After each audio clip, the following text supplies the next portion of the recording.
All right. Welcome. What's up, oh fearless leader? Jesus. How are we tonight? I said I wasn't going to go live, chat, and we got a bombshell dropped on us. Now we need to go live and expose another criminal. Unbelievable. Make sure you guys like the stream, share it out, share it, please, everywhere. We are going to have a fun stream tonight, chat. Now, due to the neighbor situation, we're not going to be able to get as loud and angry as we did during the CJ stream. As much as I want to, believe me, I want to so bad right now. But we're going to have to tone it down a little bit.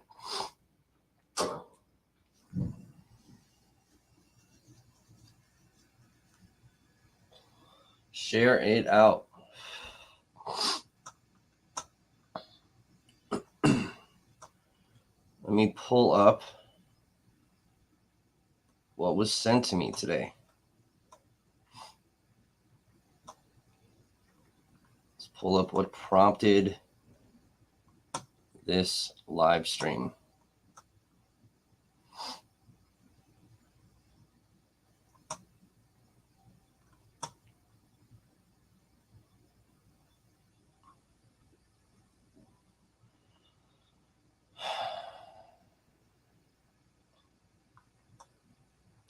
No, we're definitely going to use F words. We're just going to have to be a little quieter about it. A little quieter. Okay, so this was sent to me. Another dangerous criminal in Kenosha.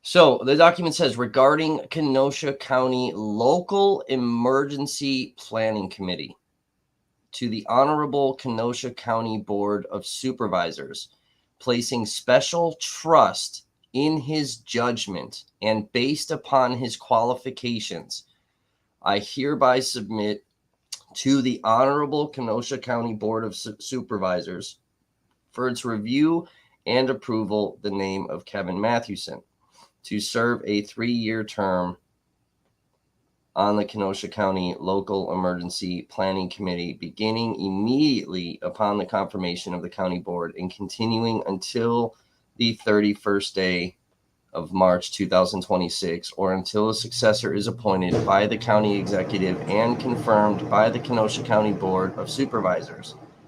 Mathewson is a new appointee and will serve without pay.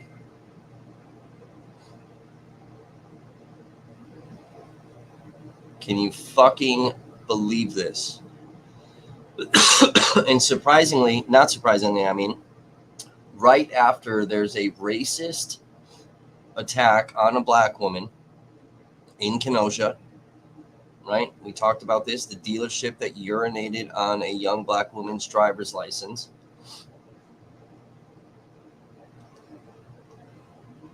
There was a comment posted on the Kenosha County or the Kenosha Police Department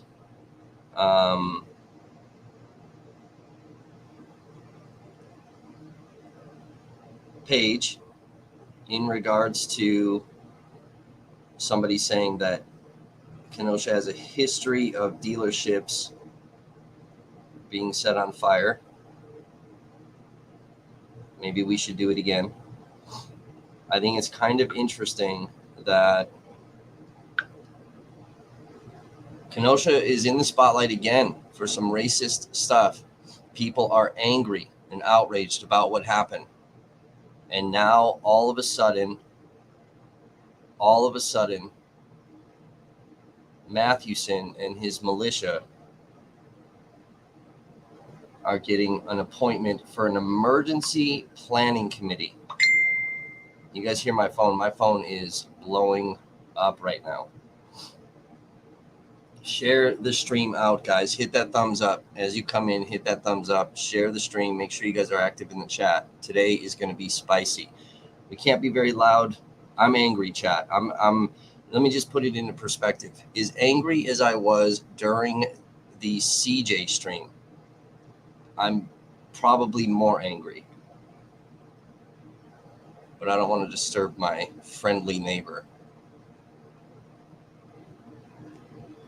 This is so comical to me, dude. Placing special trust in his judgment and based upon his qualifications. So let's get into the qualifications of Kevin Mathewson. For those of you that don't know who Mathewson is the commander of the Kenosha Guard, the citizen militia group that is responsible for bringing militia to Kenosha during the 2020 unrest, and then being a fucking little bitch and going home. Now, we've talked a lot about this extensively. We're going to talk about it again because we're going to put everything into perspective tonight. Let me get comfortable, chat. Let me get comfortable. Hit that thumbs up, chat. We only got a handful of thumbs. Share this stream out. We're going to be here for a little while, chat. It's Friday night. Get the popcorn. Get the popcorn ready. Let me get comfy and situated.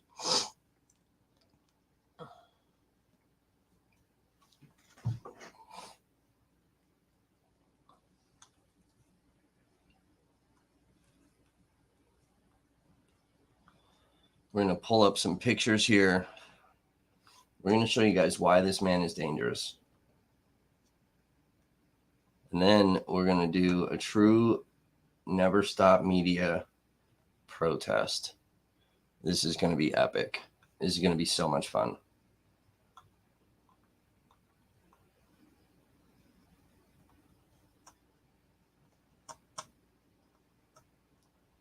We're going to drop that. We're going to screen share.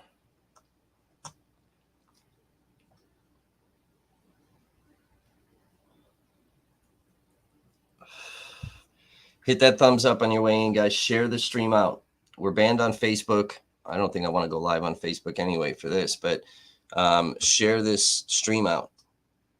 Hit that share button and go over to Facebook. Share it. I know you guys are part of groups. I know a bunch of you are from Kenosha. Start sharing this. There's some stuff that's already being organized, and you guys are going to want this. You're going to want this information. So here's the appointment. This was sent on the 25th of August on the email to Chief Miskinnis and the mayor. So it reads, Chief Miskinnis, as you know, I am the commander of the Kenosha Guard, a local militia. We are mobilizing tonight and have about 3,000 RSVPs. We have volunteers that will be in Uptown, downtown, and at the entrances to other neighborhoods. Our effort has made national media. And if you look, it's got Alex Jones's InfoWars site. We're going to talk about that. I ask that you do not have your officers tell us to go home under threat of arrest as you have done in the past. So he's referring to what happened after George Floyd. There were a couple minor incidents that happened in Kenosha. We are willing to talk to KPD and open a discussion. It is evident that no matter how many officers, deputies, and other law enforcement officers that are here, you will still be outnumbered. Thank you, Kenosha Guard Commander. Now, he also sent the email, which is the same exact thing. We've shown you guys that document before. But it says, as you know, I am the commander of the Kenosha Guard. So Kenosha knew who he was. They knew his identity. Okay. Now, Kevin Mathewson has a journalist company. It's called the Kenosha County Eye. Okay. Now, Kevin Mathewson used to file open records requests under a fake pseudonym and he would use the name Sabrina Perez. Okay, we're going to talk about his fake names. That's one of them, Sabrina Perez. Now, he would use that name to email people and harass them and stalk them and do all kinds of fun stuff with that under that name. And he never took accountability for that name until he filed an open records request with the Kenosha County District Attorney's Office under the name Sabrina Perez. Now, Binger, Gravely, Krause, all of them, they knew that this was Kevin Mathewson, and they denied his request. You can't see, you hear my phone? My phone is blowing up, bro. People are fucking losing their minds. Ruben says Cobra Commander. Let's play G.I. Joe and run home. That's what he did. So this image, real quick, just to sidetrack, this image is he's downtown in Civic Park and he's riling everybody up. And then he's in a fucking, and he puts on a little video to tell everybody he's down here. And then he fucking runs home like a little bitch. Okay. Now, so he files this open records request. Kenosha County DA denies him. So he files a writ of mandamus lawsuit, right? So that's the lawsuit that you guys are familiar that I filed against the Kenosha Police Department. And that's when a government entity fails to give you records. Now, for some reason, this dumb fuck just keeps winning constantly against the dumb fucking idiot DAs. So they go to a court case, and it is against the law to file an open records request under a fake name. But despite that, Mathewson wins, and he ends up getting his records, and Kenosha County owes him money now.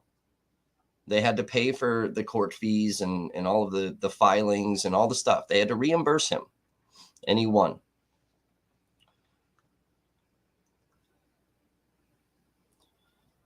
This is the Kenosha Guard page that was taken down.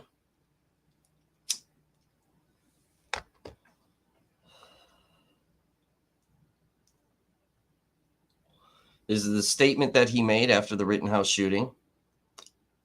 Statement on last night's shooting. We are unaware if the armed citizen was answering the Kenosha Guard militia call to arms, just like with the shooting of Jacob Blake. We need all the facts and evidence to come out before we make a judgment. God bless and stay safe, Kenosha.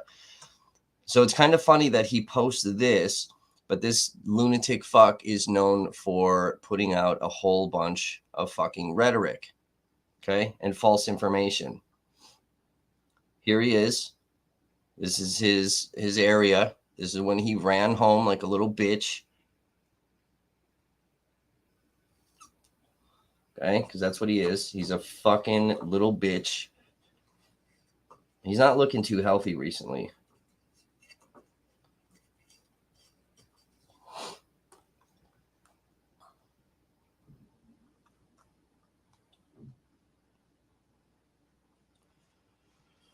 Now, to give you a little bit of perspective on the whole thing, okay?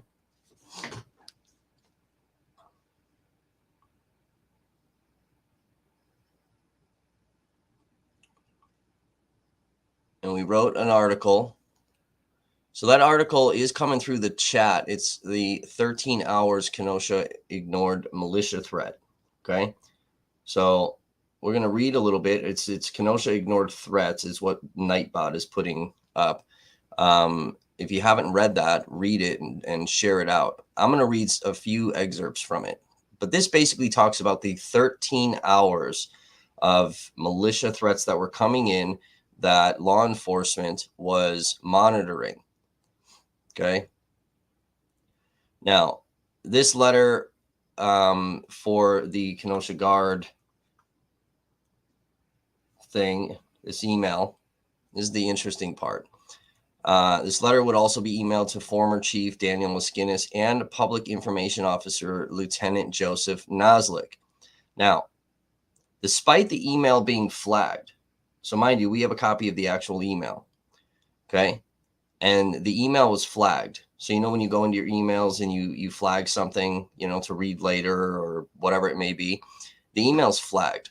But Noslick would deny seeing this email until a month after the Kenosha unrest. Now, it's still undetermined whether any law enforcement responded to the email. Here's why it's undetermined. When we file for open records requests, okay, and we ask for emails and all of this stuff, they use a third-party entity. And that third-party entity happens to be a former Kenosha police officer who owns this business that searches Kenosha PD's emails. So if there's something damaging in these emails, what are the odds that we're actually going to get it, right? Now, the Fusion Center is monitoring all this stuff, and we've already posted on the article, and then in one of our What Really Happened in Kenosha series, we talked about the militia and the dangers and the 3%ers that we're posting. Remember the pipe bomb, things that were going on Reddit and all these other places. Okay.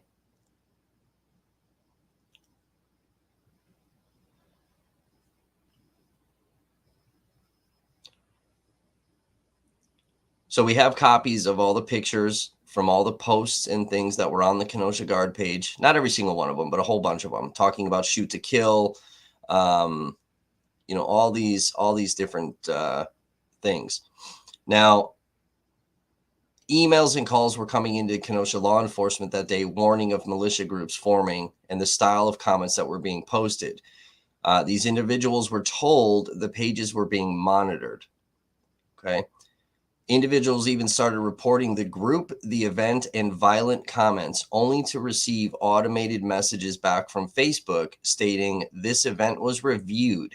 It does not go against community standards. There would be a total of 455 complaints that Facebook received regarding the Kenosha Guard page, which created 4 manual and numerous automated reviews of the event page by Facebook's content moderators, which all concluded it did not violate the company's rules. Interestingly enough, just days before the August 25th shooting, on August 19th, 2020, an update was launched to the company's dangerous individuals and organizations policy, explicitly forbidding U.S.-based militia organizations that have celebrated violent acts, shown that they have weapons, and suggest they will use them, or have individual followers with patterns of violent behavior.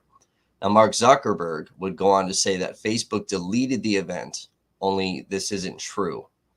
According to internal documents from Facebook, the event created on the Kenosha Guard page was actually deleted by an admin, so Kevin Mathewson, of the page on August 26th. Facebook removed the page itself later that day.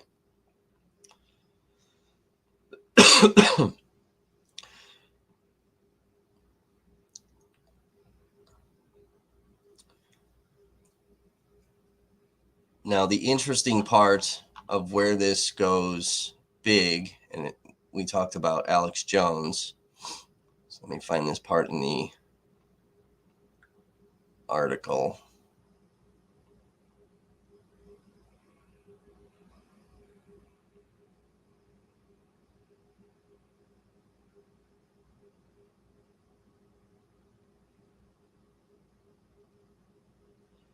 So Mathewson's thing only got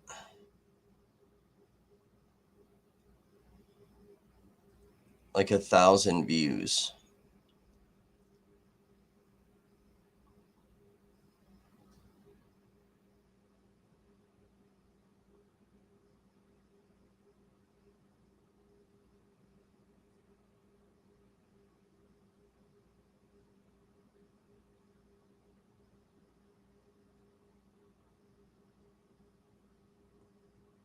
But Alex Jones ended up picking this up, and this fucking thing went viral.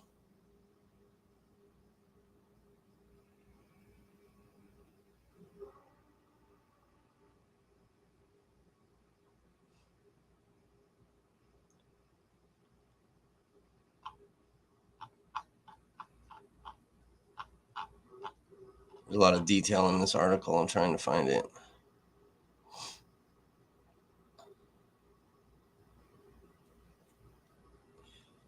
let's just read this since there's some of you that are new. So August 25th, 2020 was labeled a deadly night in Kenosha. 13 hours before the shootings, local and federal law enforcement would start a threat analysis of anything related to Kenosha County. Law enforcement would spend more time analyzing caravans of protesters and rumors than they did armed citizens and militia that were quickly organizing via social media. While many released videos and live streams showing militia standing around throughout various parts of the city, there was a lot more that was happening behind the scenes that law enforcement blatantly ignored. Various local and federal officers would label these armed citizens and militia friendly, but how friendly were they really? NSM went through thousands of internal messages from law enforcement and hundreds of social media posts to determine just how friendly these groups really were and what their true intentions were that night. And it wasn't to safeguard buildings. They wanted violence and death, and law enforcement allowed it to happen. At 10:24 a.m. on August 25th, 2020, police officer Chris Heiderman of the Milwaukee Fusion Center sent an internal email detailing his conversation with the Kenosha County Sheriff. The email states, I took a phone call today from Detective Christopher Schwartz from the Kenosha County Sheriff's Department. Obviously, we know the situation that is occurring in the city of Kenosha with the officer-involved shooting and the civil disturbance the last 2 nights. The department is making a request for assistance from us to monitor social media regarding anything protest disturbance related in Kenosha County. They are aware there are large numbers of people coming to Kenosha, specifically to participate in civil disturbance. Detective Schwartz and 2 other detectives can be notified of any upcoming planned protests located on social media. Please contact Detective Schwartz with any further questions and concerns. 20 minutes later, at 10:44 a.m., the admin of the Kenosha Guard page posted, any patriots willing to take up arms and defend out, he means R, he can't fucking type because he's a right-wing fucking moron, city tonight from the evil thugs. Non-doubt, another fucking sick, they are planning on the next part of the city to burn tonight. So he's creating fear and rhetoric, yet he is going to be on the fucking emergency planning committee. The page also posted an event titled Armed Citizens to Protect Our Lives and Property. The event was eventually picked up by the conspiracy outlet InfoWars, ran by Alex Jones. The InfoWars post received more attention than the page's Facebook interactions, reaching an audience of over 103,000. The page encouraged others to take up arms in Kenosha. At 11:11 a.m., a group called Stand Up Kenosha, Tonight We Come Together, was created by a user named Ness C. Tino. The group and the associated Facebook account no longer exist, but it is believed the creator of the group is Ness Cosentino, who also has an account under the name Vincenz C. Tino. Another member of the group posted a second event at 1:09 p.m., which appears to be a screenshot from CJTV from Seattle, who also just recently moved to Kenosha. Even though he's so afraid for his life being anywhere near me, he moves to my fucking city. Which invited people to assemble at Petretti Park at 7 p.m. Now, we've played you guys audio of police scanner that law enforcement saw this massive group of people at Petretti Park. Later at 7:25 p.m., an officer would send an internal message. 40 vehicles assembled at Petretti Park. They are part of Citizens Brigade to protect businesses. So Kenosha Police Department knew who they were. We have the scanner audio of that. We've played that before on the stream. 6 minutes later on Reddit, a user posted, when do we start defending our city? At 1:24 p.m., a Reddit user by the name Constant Bass 1488 posted, attention, all non-whites and degenerates of Kenosha. You have until sundown to pack up your belongings and leave the area. After that, anything that happens to you or your children will be your fault. This is all the result of Kevin Mathewson. Bassmaster Fisher Dude replies, time to purge. Purge. Bassmaster Fisher Dude would also go on to post at 1:40 p.m. I am on the way with 75 people from Green Bay. We have lots of guns, lots of pipe bombs, going to cleanse the streets of rioters. Here's what you guys don't know, and we've talked about this before on the stream. So they monitored this. they're going to call it unverified. It's going to take them hours, and they're going to call it unverified, even though they found pipe bombs throughout the city. That's never been reported publicly. We've talked about it. At 2 p.m., the NTOC National Threat Operations Section received a notification regarding this post. The notification will go on to state, we have no further intel at this time, but NTOC is now issuing an exigency request to identify the original user of the Reddit post to identify user info. This email wouldn't get shared with the FBI until 3:52 p.m. At 9:30 p.m., the threat would not be taken seriously as NTOC found the threat to be discredited despite law enforcement bomb squads actually finding pipe bombs in various parts of the city. At 1:42 p.m., an internal email was sent through the Milwaukee FBI, who had also been monitoring social media accounts. The email reads, as of 25 August 20, 12:15 hours, according to FBI social media team and Kenosha County Sheriff's Department, 2 demonstrations are to occur in Kenosha today. First, led by the People's Revolution, organized by Khalil Coleman, who plans to lead a vehicular assembly to Kenosha from Milwaukee to the city of Kenosha. In addition, another group called Armed Citizens to Protect Our Lives and Property are also planning on organizing at 2,000 hours at 25 August 2020 at a park in Kenosha. The group refers to themselves as the Kenosha Guard, and the post encourages members to take up arms. Note, these groups are of conflicting ideologies and could potentially be a flashpoint for violence. This is 1:42 p.m. They're all being warned. At 1:58 p.m., Nessie Tino made another post on the Stand Up Kenosha group. Over the course of the day and evening, members of the Stand Up Kenosha group issues threats and encourage violence. We posted those pictures. You guys can read the article to look at the pictures. At 2:58 p.m., this shit ends tonight. This is our fucking city, one member wrote. At 3:30 p.m., the Milwaukee Fusion Center was monitoring a post of 200 cars were en route to Kenosha from Minnesota. Nobody could verify if this were actually true. At 4:27 p.m., member of Stand Up Kenosha wrote, time to start busting heads. 5:42, an admin for the Kenosha Guard posted an open letter. So that's the, chief, don't fuck with us letter. Tensions already began to flare. Law enforcement was aware, and yet there was still no solid plan. By 5:58 p.m., a text message came through from an employee with the Department of Homeland Security, warning of possible Boogaloo militia members organizing in Kenosha. Now, if you remember from our What Really Happened in Kenosha series that we started doing, Boogaloo members were already in Kenosha as of the 23rd. And remember, they were there to actually protect protesters, right? And we showed those videos. We even showed the video of the one militia member that is the right is sharing around everywhere that it's a rioter who fired his AR at a Bearcat. That was actually a militia member. If you remember, we read you the email that we sent to Kenosha Police Department asking if they ever investigated, and Naslik fucking laughed it off. He doesn't give a shit. It wouldn't be until 6:55 p.m. that an email would be sent with this subject line titled, Boogaloo members planning possible protest tonight, 8/24. So they were out there on the 24th. Remember, we showed you the video clip of the militia members saying that they're there to shoot police officers if they start using live rounds on protesters. So militia was there to fuck shit up and cause violence from the start. Now, there were some groups that were there initially to protect protesters, and then everything went sideways. The Milwaukee Fusion Center monitored a Facebook post regarding 70 cars with Illinois license plates in a parking lot of a Kenosha grocery store with blacked out license plates.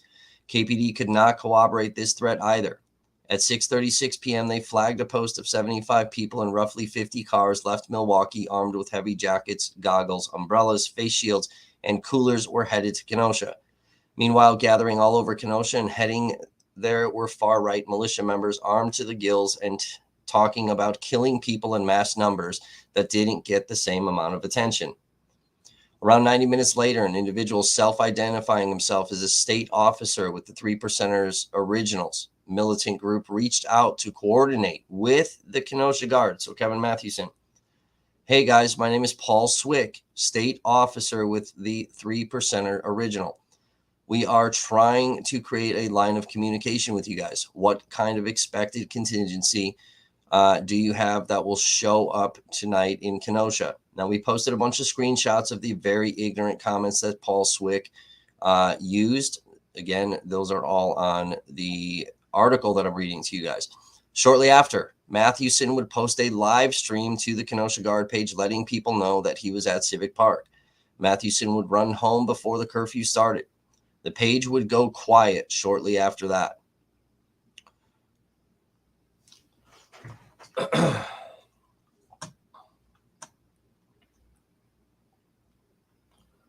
So there's more to that article. We're going to let you guys read it. That article is coming up in the chat. I told you guys.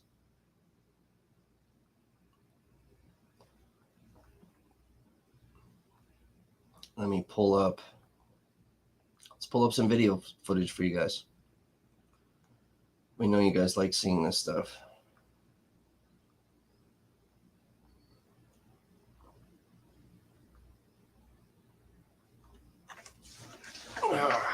Hang on, I disconnected.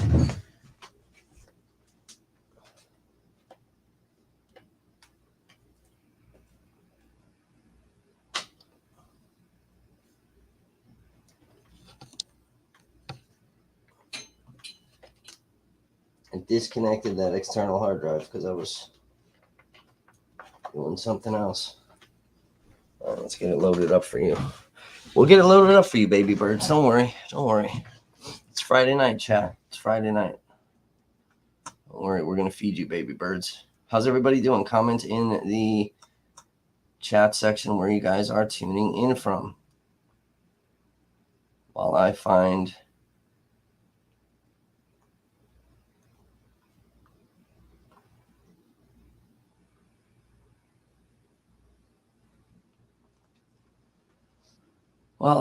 these videos for you.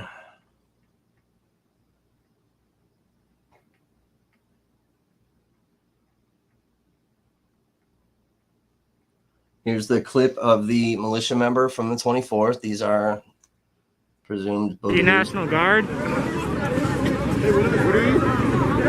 You're National Guard? No, militia. Oh, okay. Militia? What's that? Are these a random militia? State militia. Civilians. What are you guys here for? We're here to make sure that if they start shooting you with real bullets, that we can shoot them back. That's what we're talking about. So that's one clip. Militia being dangerous. Ready to shoot people. Law enforcement, allegedly, but who knows? Here's the one. Here's the clip of the alleged rioter that we verified is a militia member. You know you're instigating. Oh, they're gonna shoot the gas out the top. Kick that shit back. Share this stream out, guys. Share this out. Share this out everywhere. So you see this guy right here? This guy's a militia member. He's not a rioter. Just because he's mixed in with these people, he's not a rioter. This is a citizen militia member.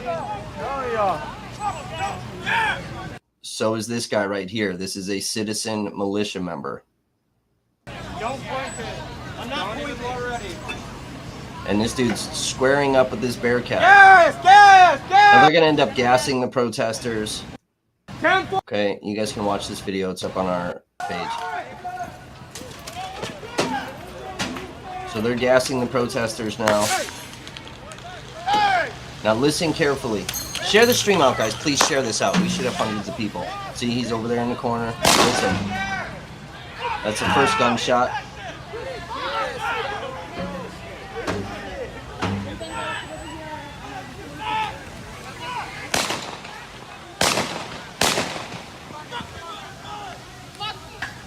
Those are gunshots, people.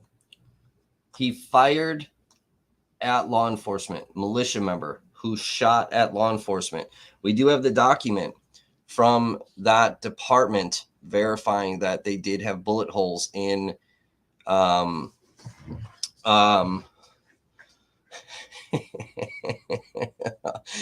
Matthewson messaged me. They do have bullet holes in the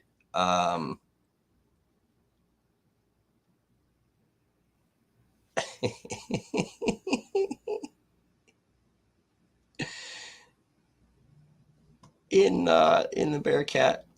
I emailed Matthewson and asked him if he wanted to respond for comment. He sent me a nasty message.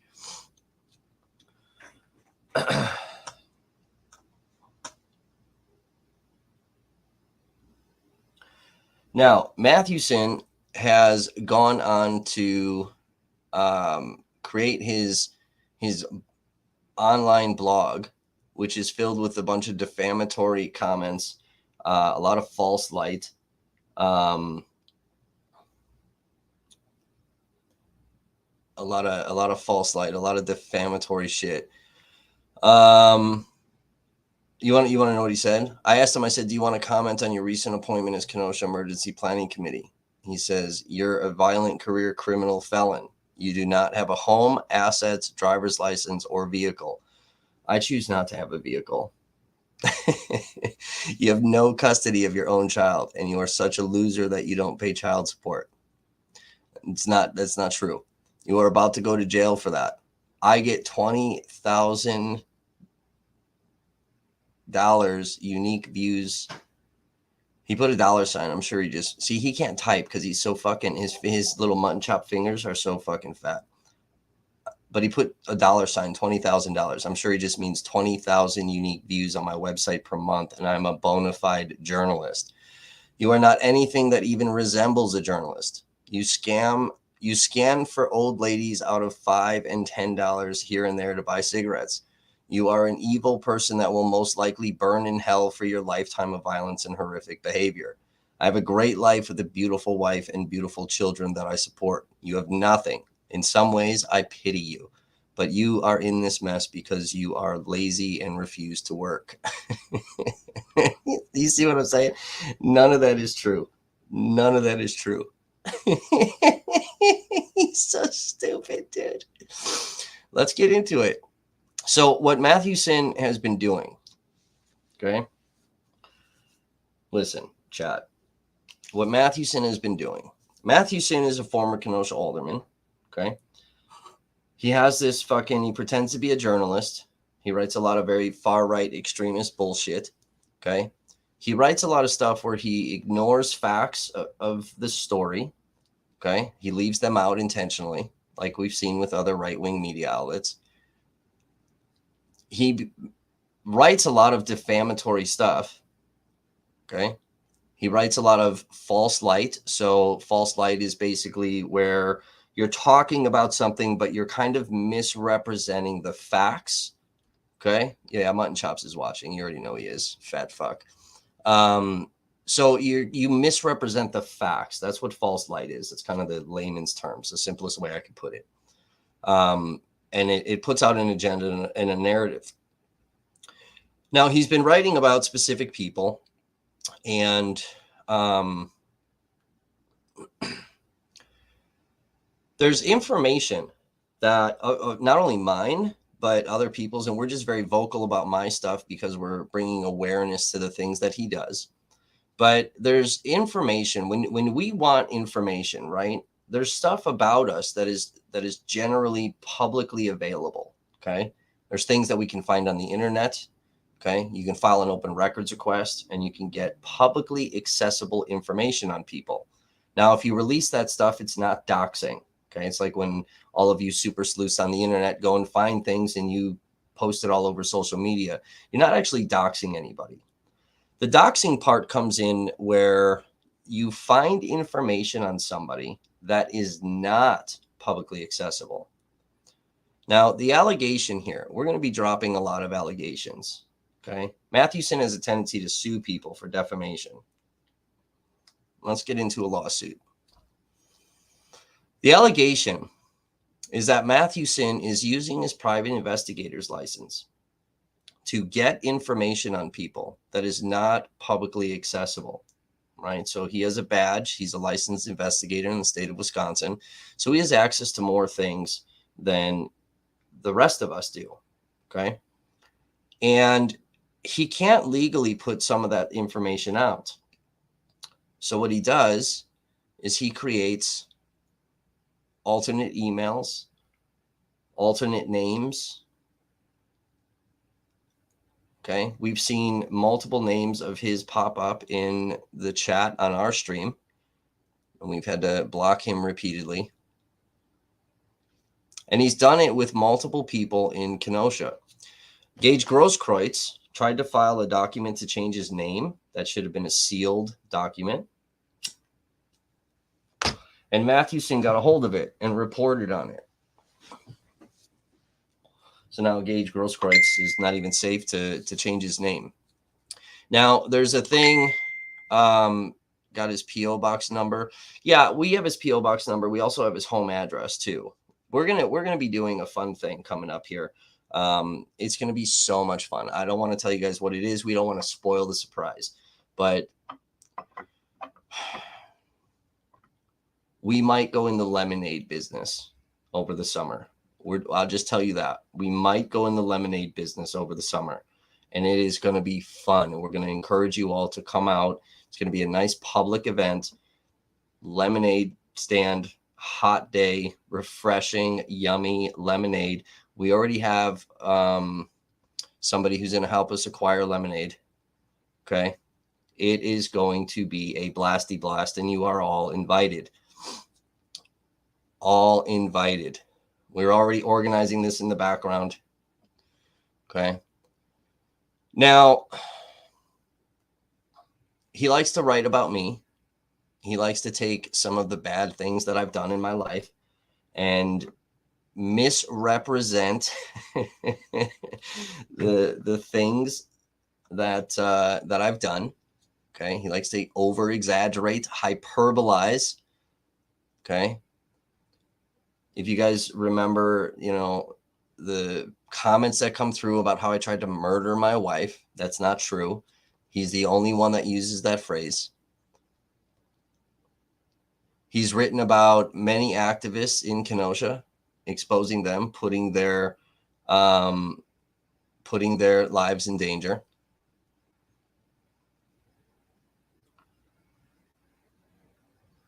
He is part of a defamation lawsuit currently right now. So he's suing a Kenosha activist by the name of Raymond Roberts for defamation because Roberts called him a racist. That case got moved out of Kenosha County, and it's up in I don't know, grandkids, where's it at? Waukesha or Walworth? Let me find. Let me pull up Mathewson's CCAP. So he's got a defamation lawsuit with that. Now, we heard the same law firm that is representing Raymond Roberts, we heard today is also representing the girl that got her ID urinated on. She's got a lawyer now. We're trying to confirm all that. So unsubstantiated claim. So his open case. So they had court today, I heard. So he filed this March 7th, 2022. Kevin Mathewson. Here, let's pull it up on here so you guys can fucking see it.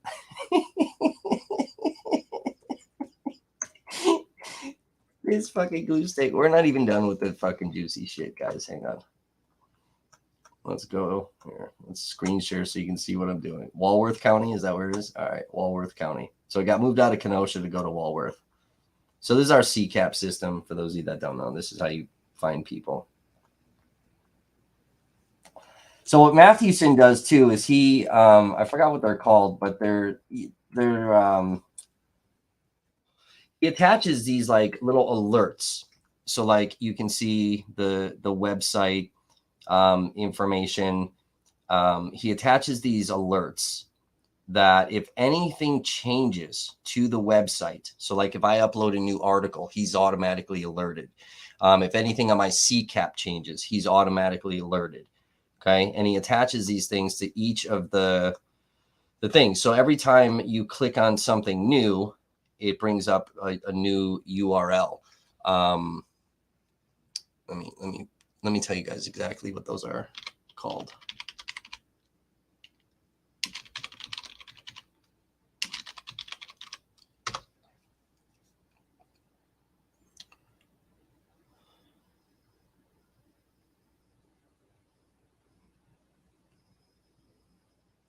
They're basically like these tracing notifications. Google has them. Once in a while, you may see it pop up as like a little pop-up. They're contact tracing software. So he puts them on each URL.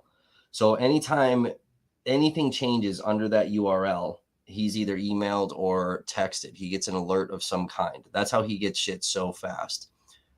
We also put out so when we wrote our article about the Kenosha courthouse, when I filed my mandamus lawsuit, and we got within minutes, I was already being emailed under a fake account asking me to comment on my mandamus lawsuit. Now, we through that whole thing, and we thought that there was a leak in the courthouse, which I'm sure there still is. There probably is. Let's put it this way. Let's be careful. It's more likely than not that there's a leak in the Kenosha County Courthouse, especially since the courthouse is ran by the sheriffs, and the Kenosha County Sheriff's Department loves Kevin Mathewson. What we found out is these contact tracing things that he puts on these websites, because he gets alerted so fast. So if you file some very sensitive documents that you ask the court to seal, such as your fucking address, so that you don't get murdered in the middle of the night by fucking creepy militia people, that document is public available until the judge signs off on it. So whether that's a day, 2 days, whatever. And that means if some creepy lunatic fuck gets to the paperwork first, he's able to get it. Okay. And that's how he's been getting all these things. So like mainstream media wrote that there was a leak in the courthouse that gave Mathewson, Gage Grosskreutz, name change. It's because he was alerted to this stuff. So let's go down. Here's the open case for Ray Roberts and Kevin Mathewson. So class code description is intentional tort. Okay, so tort is damages. Tortious law is actually pretty complicated. It's a very difficult fucking law. So Dickface has Terry Rose. He's another fucking scumbag fuck out of Kenosha. A very corrupt fucking attorney out of Kenosha.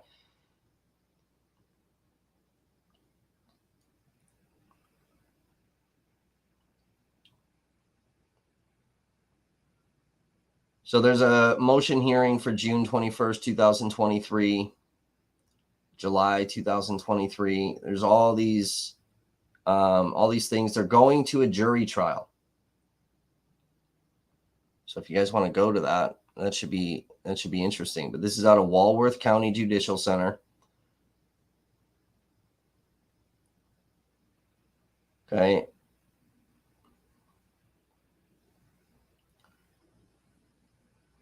February 9th, 2023, there's a notice of retainer filed by attorney Ryan Dunman on behalf of the plaintiff.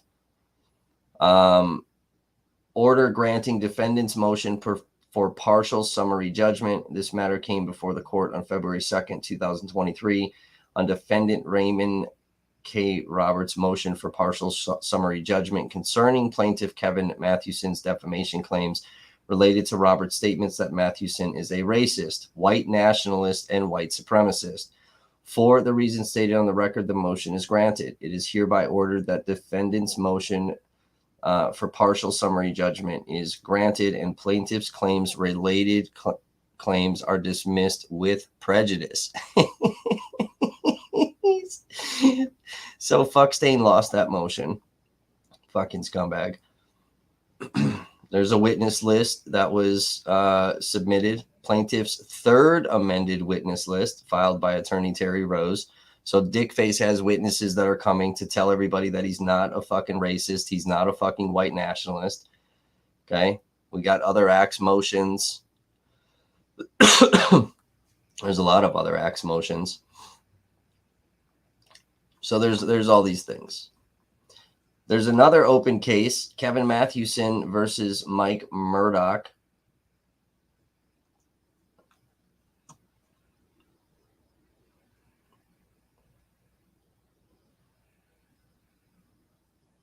So this is a writ of mandamus lawsuit in front of fucking Bruce Schrader.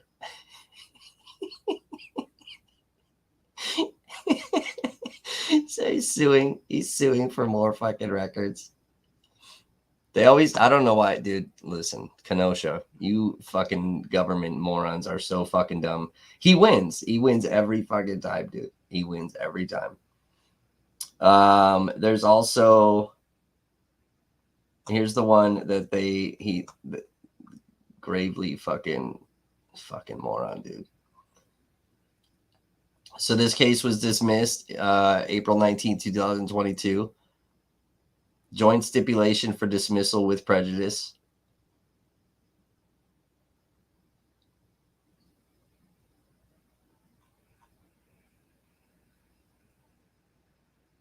So this was another writ of mandamus thing.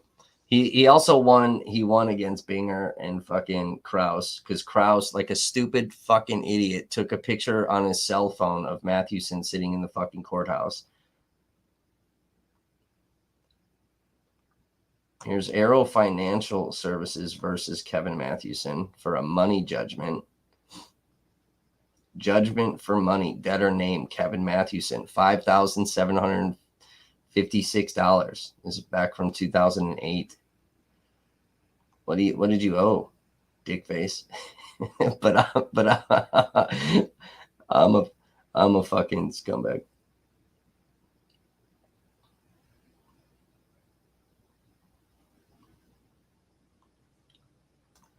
But he also filed, let's see if it's this one.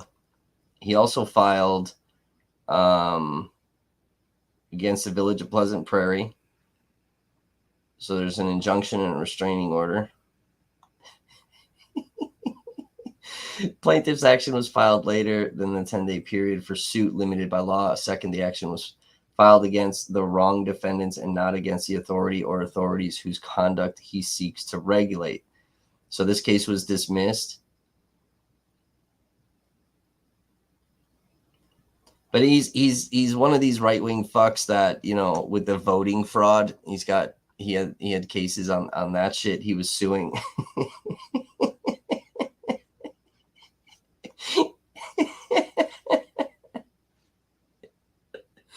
Oh God.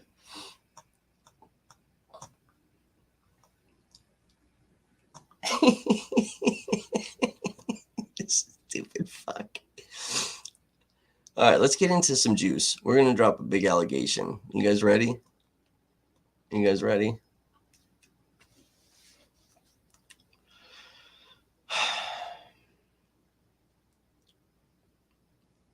It was brought to my attention through investigation and sources that Kevin Mathewson of the Kenosha County Eye has been using fake names to send emails and comments on live streams. There has been a year's worth of harassment and antagonism by Mathewson, not only towards me, but other individuals.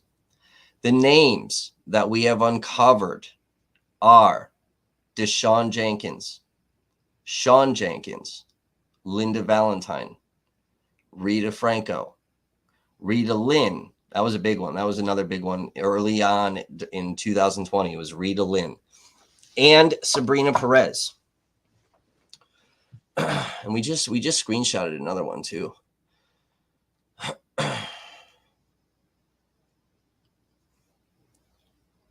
Now, I believe, based on information and belief, that Kevin Mathewson is continuously creating fake names and email addresses in order to stalk, harass, and dox not only myself, but other individuals.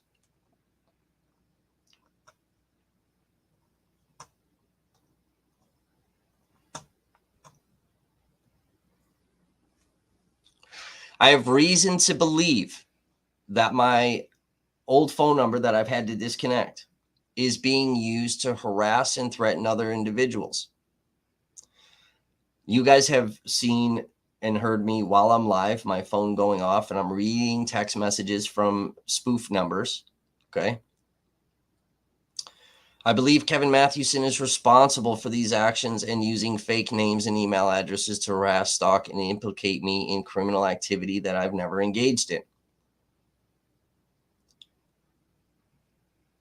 On December 6, 2021, I had a harassment restraining order hearing in front of Commissioner Keating. Mathewson was in the gallery along with CJ Halliburton of CJTV, who filed the temporary restraining order. While waiting for the case to be called, Mathewson and Halliburton were passing notes back and forth to each other.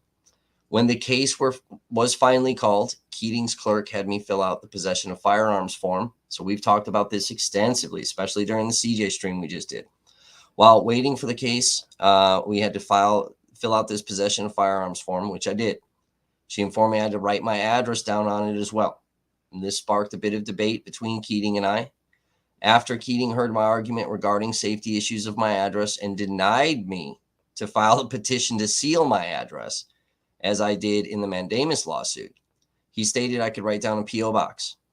It just needed to be an address where I could be contacted by the courts.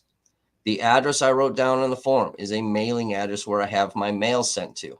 My articles of organization is registered to, where some personal property is being held for me, and where a close friend lives. I use this address as I have had to move 12 times since the shooting of Jacob Blake, due to threats, death threats, harassment, militia showing up, stalking me, and many other reasons. Mathewson would obtain this document through an open records request. Now, we talked about this pretty extensively during the CJ stream. We read you guys the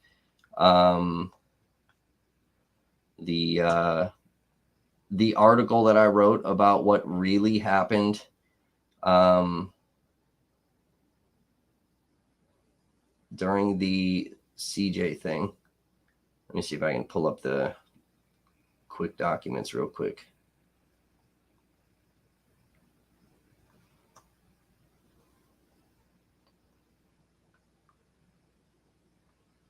Let me see where I have these.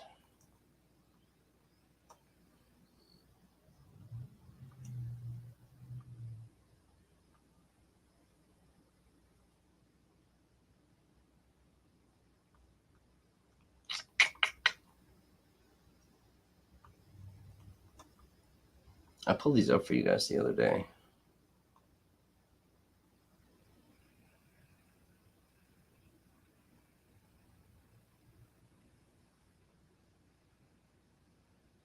There's so many fucking PDFs on my fucking computer. It's not even funny.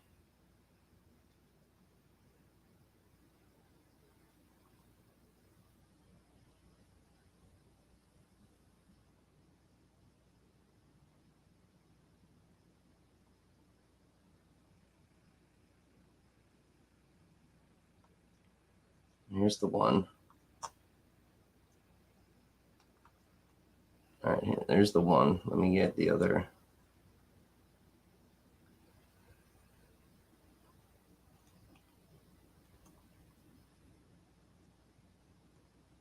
Let me get the other one. Because this is where Mathewson and CJ were fabricating fucking evidence to deceive the fucking court.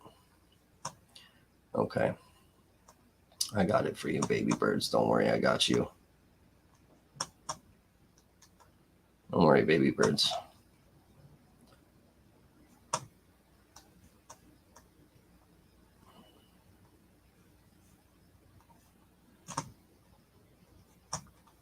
I hate using this fucking software. You guys know that?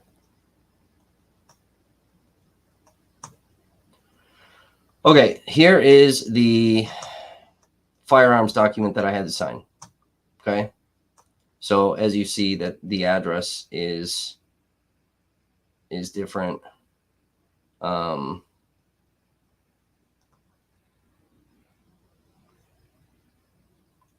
this is the address I filed with the courts. The court sends a letter to an address I don't live at. Same as they're doing right now with my child support case. I would have never known about any of that unless, creepy stalker Mathewson, didn't stop emailing me about it. So This is what I filed with the courts. I was told I could write down a P.O. box. I just needed to write down an address where the court could get a hold of me. They can get a hold of me through this. The court sends a letter to this address. Now, Mathewson goes and sits outside of my buddy's house at this address for days on end until my buddy finally comes out and says, okay, dude, what the fuck? What are you doing here? So he asks my buddy, does Glowicki live here? My buddy responds, you know he doesn't fucking live here. Okay. So what Mathewson then does is he drafts up a affidavit that he gets notarized, which is sworn under oath, that he, under his private investigator company, that he investigated, and I do not, in fact, live at this address, which I've never claimed I did. And he investigated it and blah, blah, blah, blah, blah. Now, mind you, again, he has this document. Okay. He also had this document. So he sees that it's two different addresses. Now, he gives these documents to CJ. CJ has both documents. They tried to deceive the court and have me charged with some type of contempt that I filed a fraudulent address with the courts. Okay. He knew that these addresses were different, and yet he still tried to attempt this. CJ tried to call him as a witness, but Mathewson was in the court now in his journalist capacity, taking pictures and fucking taking notes. We also told you during the CJ stream that Mathewson, during this trial, Mathewson and CJ were taking videos of mine, ripping them from YouTube, and then uploading them to a random YouTube channel, thus changing the upload date. And they were also changing the title of the videos. Again, tampering with evidence, fabricating evidence in an attempt to have me charged criminally and not just a civil restraining order. These are crimes, people. You cannot do this shit. Okay. After we started exposing all of this, Mathewson ran out of the courtroom very quick, like a little bitch. Because if Mathewson ever gets exposed for this type of shit, he can get in some serious trouble and he'll lose his privileges in the courthouses as this media representative.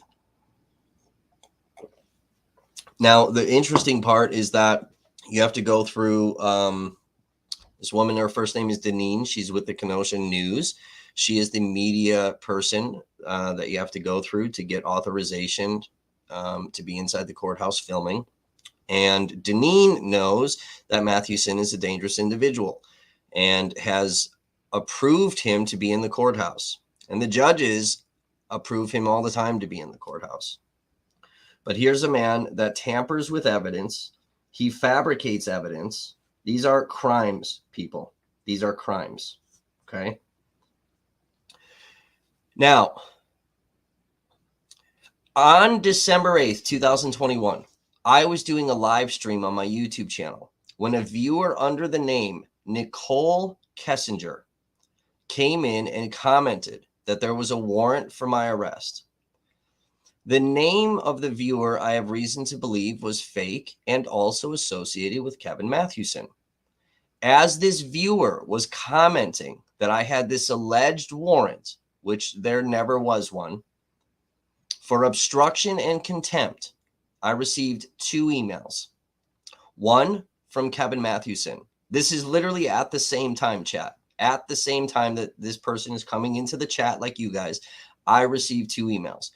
One from Kevin Mathewson and one from another email under a William Griffin. The alarming thing with Mathewson's email is that he listed off the names of my friend and his wife, which the email from William Griffin did as well. Also, during this time, this is really important, I received a spoof phone call from my friend's cell phone, who was named in the emails.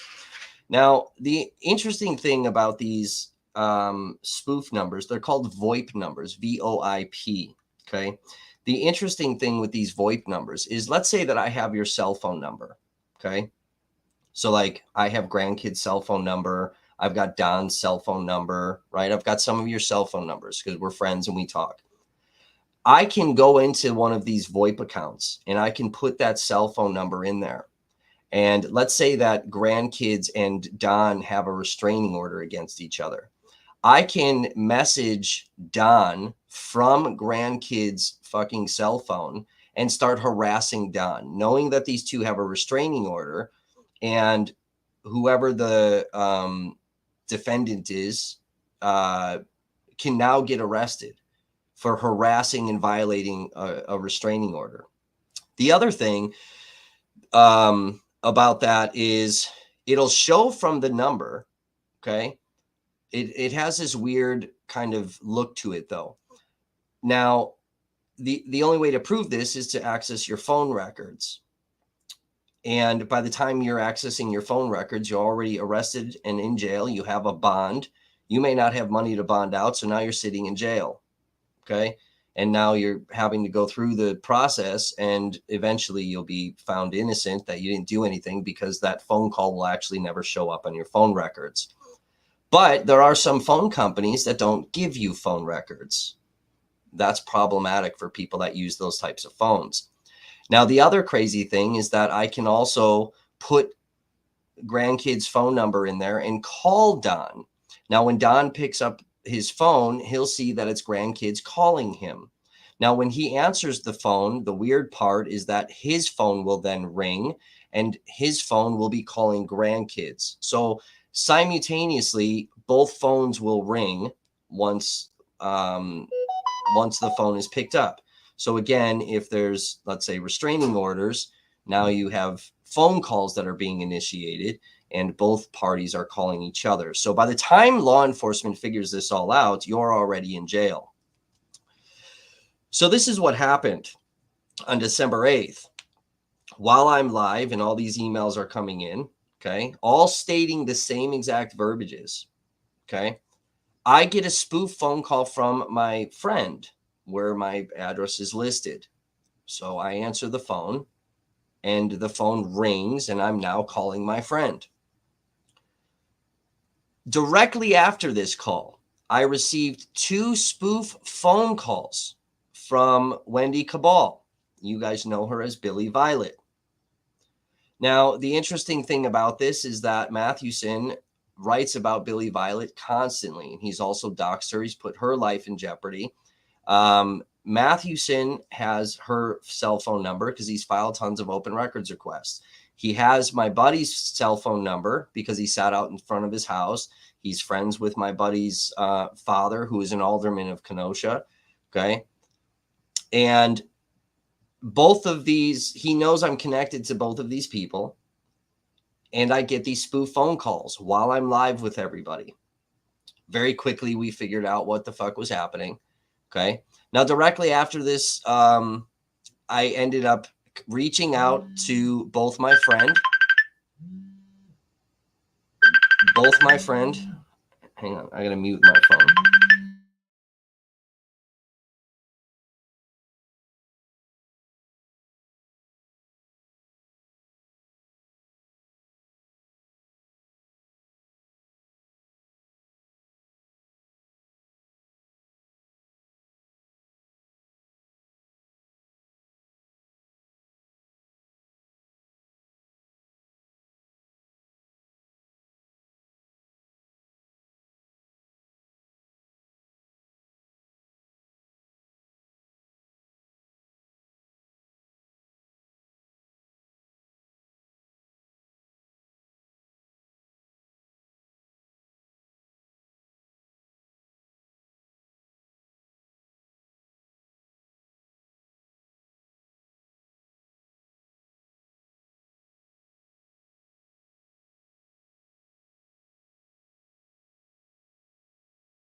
Hang on, chat, because Matthewson is now on the phone with my friend, and my friend is on the phone with me.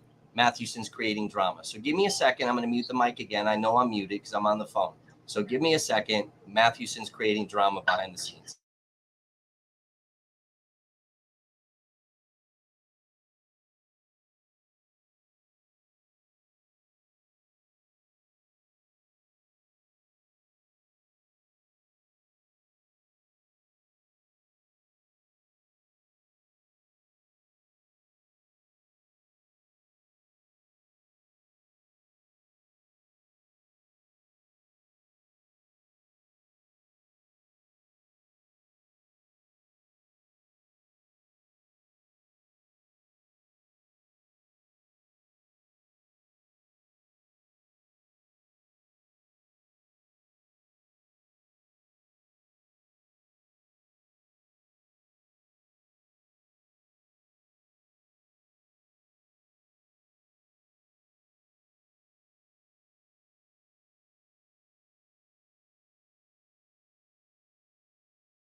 Listen, chat, I'm aware I'm muted. I'm fucking dealing with some shit.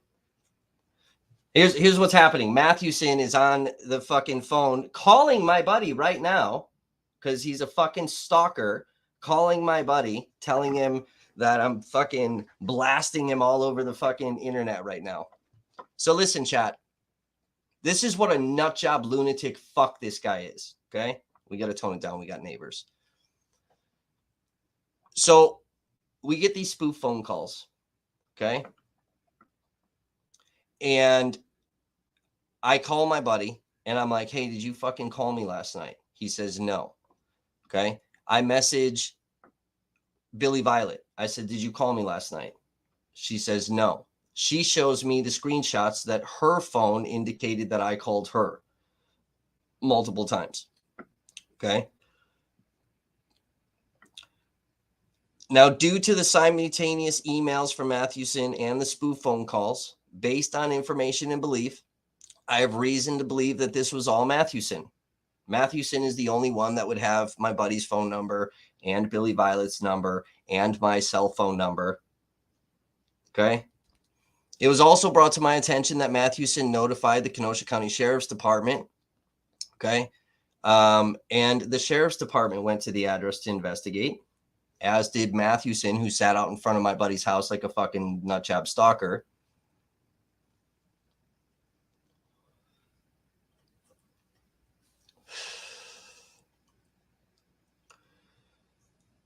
Now, I was informed all of this after court when we got these documents in court with these different addresses and all these different things. Okay. I had an alleged deputy from the Kenosha Sheriff's Department leave a voicemail on my phone. We found out it was not even a real deputy. Okay. We don't know who it was, but it wasn't a real deputy. Leaving a voicemail that I have a warrant. I have papers that need to be picked up. I also have a warrant. It was never a real sheriff. Okay. The call came from a private number, which I didn't answer. I don't answer private calls unless I'm expecting a phone call from law enforcement. I also have private numbers calling my cell phone almost on a daily basis, multiple times a day. Now, we've screenshotted all these different things. We've gotten recordings of all these different things. I'm not going to show you guys that stuff. I have it in the background. Okay. We have it all saved. On average, I would get upwards of 100 calls and texts from these spoof numbers harassing me every week. Upwards of over 100. Now, during the Kyle Rittenhouse trial, I was approached by a documentary team asking if they could interview me regarding the unrest in Kenosha. I did the interview, and I sold some of my footage. I'm not going to tell you how much it was. One of the journalists involved in that documentary has since become unhinged. The documentary is fucking, I don't know what the fuck is happening. I don't talk to those people. But something felt off about this journalist who was contacting me and asked how much I sold the footage for. So I gave her a fake dollar amount. Now, this is the only person I gave this dollar amount to. And this was on December 23rd of 2021.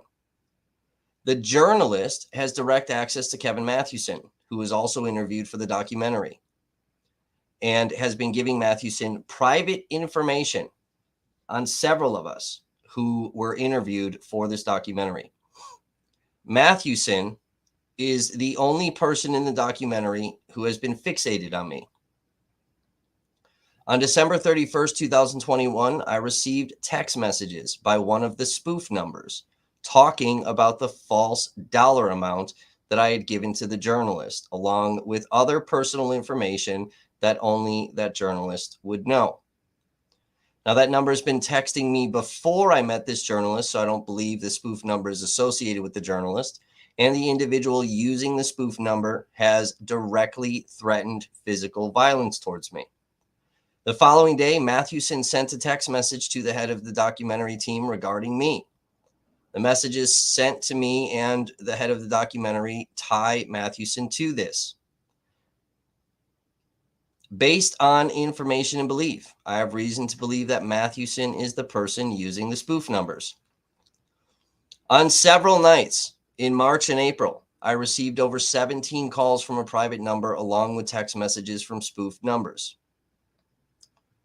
November 29th, 2020, Kevin Mathewson released an article about me and my background. The spoof numbers that keep texting me are 1-844-403-0358, 1-844-405-1896, 1-844-405-2038, 1-844-405-2145, 1-844-405-1898, 1-844-405-1871, 1-720-619-1047, 1-612-387-9820, 1-844-405-1844. My cell number, which is no longer valid, is 224-202-0946. I had to delete that number. Okay. Now, you guys know I have a child support hearing coming up for contempt for not paying child support because I've had to spend thousands of dollars defending myself in courtrooms against fucking dangerous people like CJ Halliburton with CJTV, who just moved to Kenosha from Seattle. He's so allegedly afraid for his fucking safety that I'm going to shoot him in the head and encourage you guys to do the same things. Okay. That he moved from Seattle to come to Kenosha. Okay.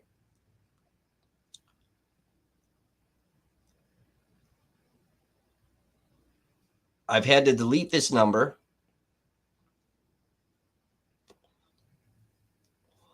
I spent over $2,000 defending myself in that case. I've had to hire a private investigator. Okay. I've never told you guys this. We've had to fucking contract out private investigators and spend a lot of money doing this to track down where these spoof numbers are coming from. Okay. And this is how we've tied things to the stalker that we're not going to name. Some of you know who I'm talking about. Okay. A viewer, and tie things to Mathewson along with some other people.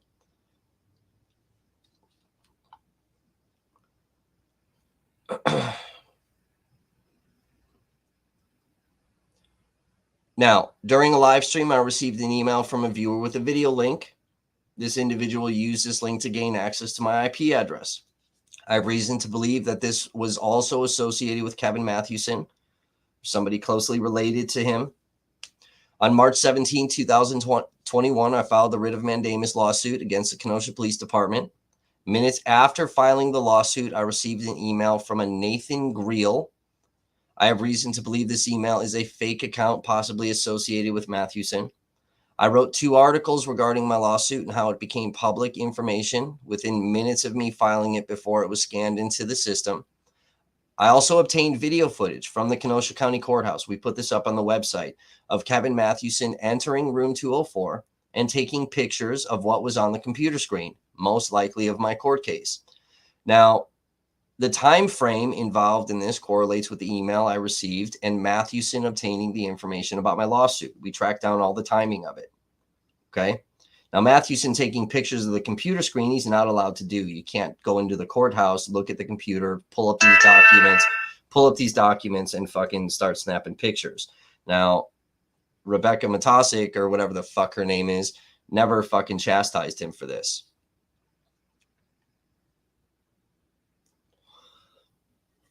Based on information and belief, I have reason to believe that Mathewson is using his private investigator license to obtain information not only on myself, but also on other individuals that would not be accessible to the general public, and either using fake names and email addresses or giving the information to third parties to be used in doxing.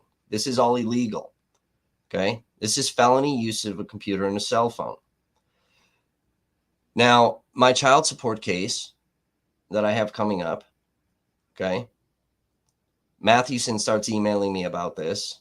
And because we have chat parameters set so high on here and on Facebook and all these other places, that certain words are blocked out, and multiple people have been trying to post. And this is before I even went public with it and told you guys. And it's the same exact verbiage that is being used in the emails from Mathewson. April 7, 2021, I received an email from the Kenosha County Eye from Sabrina Perez. Now, we know for a fact that Sabrina Perez is actually Mathewson. Mathewson likes to disguise himself as females. There's something very oddly creepy about that. May 24, 2021, I received an email from the Kenosha County Eye, again, Sabrina Perez. July 1st, 2021, my mandamus hearing commenced in front of Judge Kirkman. Mathewson was in the courtroom. Okay. He was in the courtroom for the CJ thing until we started exposing the fact that he was tampering with evidence with CJ. And then he ran out of the fucking courtroom very mysteriously and never came back. After my mandamus lawsuit ended, Mathewson was filming me inside of the courthouse as we left Kirkman's courtroom, because I had a lot of choice things to say about him. Now, he's never uploaded this video. Okay. Because he didn't have permission to film that day. And if he uploads that video, he knows he can get in trouble for filming inside of the courthouse without permission. But we want to see the video. We want to see it.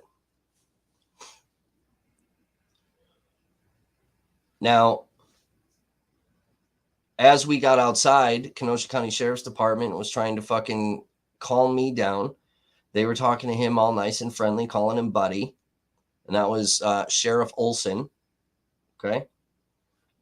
We have video of that. Mathewson ripped it. It's up on his website.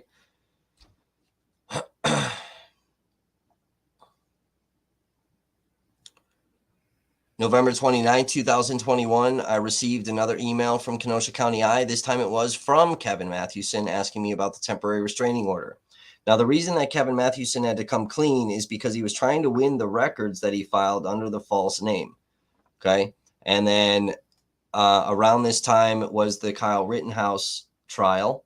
And Mathewson, this is the first time that Kevin Mathewson has publicly claimed ownership of the Kenosha County I website. He has never before claimed ownership of it. So he did during the Rittenhouse trial. And he has since been going on all of these media platforms. Later on November 29th, 2021, through a separate email, Mathewson emails me again. November 30th, 2021, I received 2 email threads from Mathewson.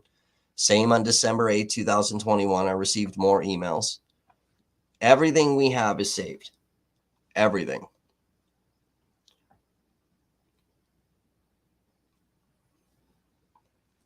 This dude is dangerous. This dude stalks people. He uses his private investigator license as an excuse so that when he's questioned, it's legal. Okay. He then takes this information and he puts it out on the internet under false names. That is illegal. That is illegal. Now, and as you see, I had to mute my volume here because I got my friend calling me, losing his fucking mind, that I've got addresses all over my fucking live stream. Mathewson has already put this shit out publicly. If you guys remember, I kept fucking yelling in how many live streams about posting fucking addresses. Okay. It's also listed on fucking court stuff. It's all over the place. Okay. You can pull up my articles of organization. It's all on there. Mathewson has put all of this shit out, but he's trying to make my buddy lose his fucking mind that I'm basically doxing my buddy and putting him and his family in fucking danger. This is what he does. He's creating fucking drama like a little fucking kid. And now my buddy's pissed. I got to explain to him what's happening and what's going on. And my buddy's losing his fucking mind. And my buddy, after the explanation, is not happy now when it comes to fucking Mathewson. This is what this man does. And Kenosha is appointing him as emergency planning committee. He's going to be appointed on there. And conveniently, this is following the incident after the car dealership urinated on the girl's ID.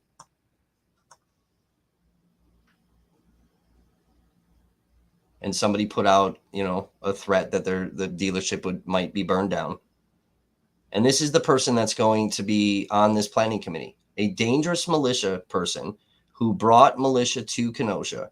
He has put out rhetoric that during the Kyle Rittenhouse trial, that BLM was out there violent, to the point that Chief Larson, who was the interim chief of Kenosha, had to make a public post admonishing Mathewson that that was rhetoric, that it wasn't volatile out there. It wasn't violent. It wasn't dangerous. There was one incident of a physical encounter between individuals from both sides, and the aggressor was arrested along with one other individual. But he's been publicly admonished. He's been putting out rhetoric about the Kenosha unrest that is not true. And we have been over here fucking trying to disprove all of this shit by the constant videos and all these different things. Now, what you guys need to do is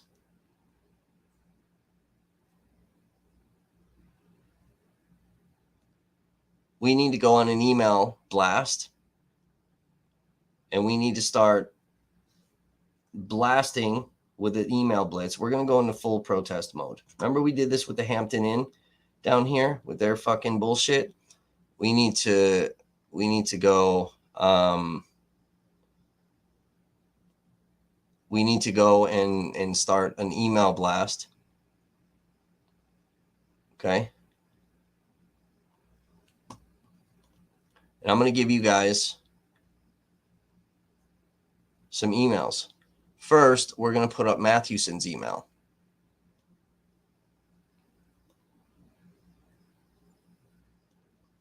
So let's harass Mathewson.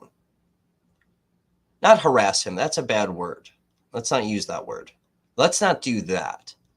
But Mathewson is a public figure, and we're all protected by the First Amendment that we can publicly criticize our government officials. We can criticize public officials. Okay. So let's do that. Don't harass him. Don't threaten him. Okay.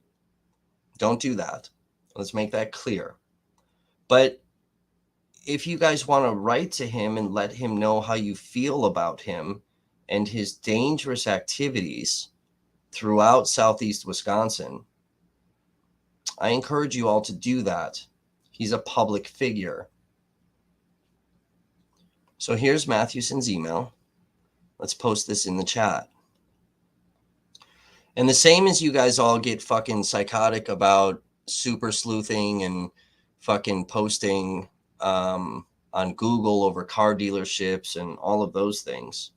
Here's Mathewson's fucking Kenosha County email.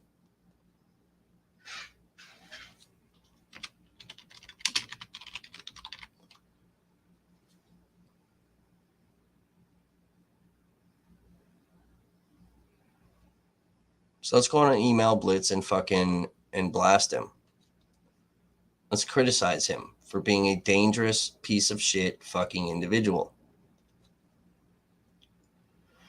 Now, on top of that, grandkids, did you send me? Yes, you did.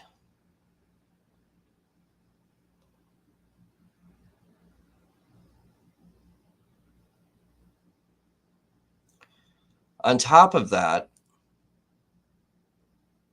see, you know what's interesting is that Terry Rose is not only an attorney in Kenosha, but he's also a county board supervisor. It's kind of this conflict of interest. It's really kind of fucked up. So let me load up these because we're gonna have you guys do some more email blasts to government officials now, and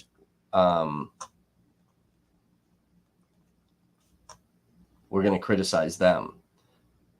And this should be nonstop, the same as we did with the Hampton Inn. Okay, this is why I want you guys to share this out. We're going into full protest mode again. When Kenosha city government appoints a very dangerous individual that they know for a fact brought danger to the city of Kenosha, and they're going to fucking appoint this clown on their emergency planning committee. This is a problem, chat. This is a problem.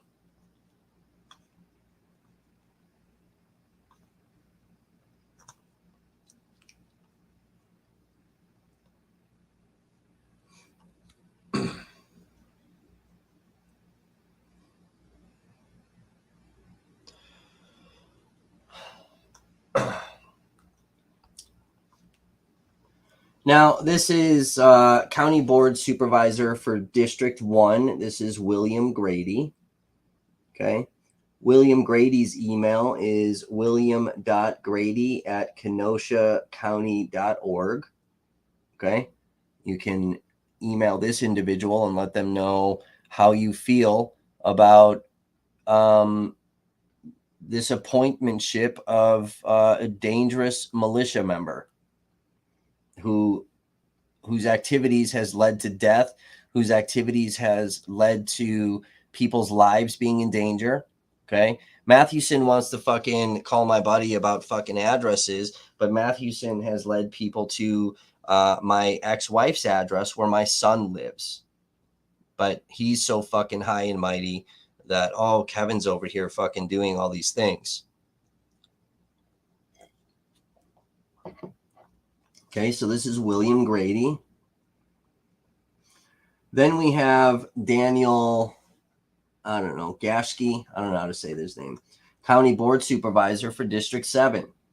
So Daniel email is Daniel, looks like Daniel.Gashke, Gaschke, at kenoshacounty.org.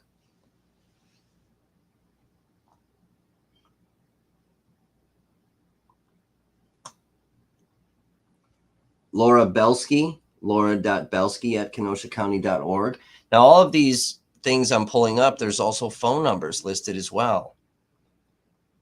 You guys can call them also and tell them how you feel. These are government entities. William Grady, William.Grady at kenoshacounty.org. Phone numbers listed.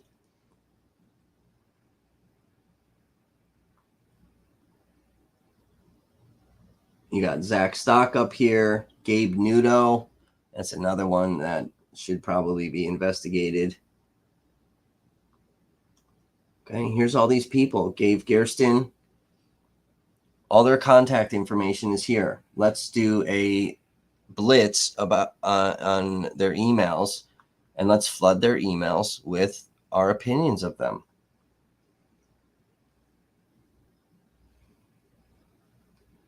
This is Aaron Caro, the County Board Supervisor for District 23.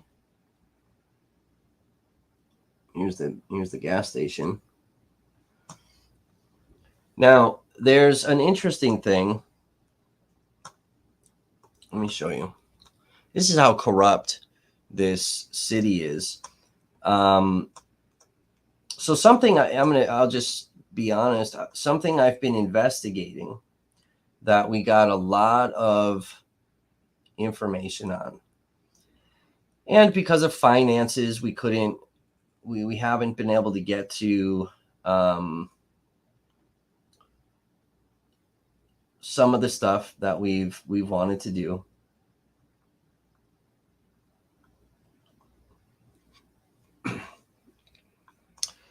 But somebody, I have a feeling I know who this is based on everything that was sent to us. Somebody has created a Facebook page. And this is all the same information that was sent to us. And we have hundreds of pictures of this and all these things. Okay. Now, the reason I'm bringing this person up is because this person is the head county board person. Okay. Zach Rodriguez. Zach Rodriguez is a right-wing piece of shit. So is Aaron Decker. Okay. Now, Zach Rodriguez was up for election, and he tied with the other female.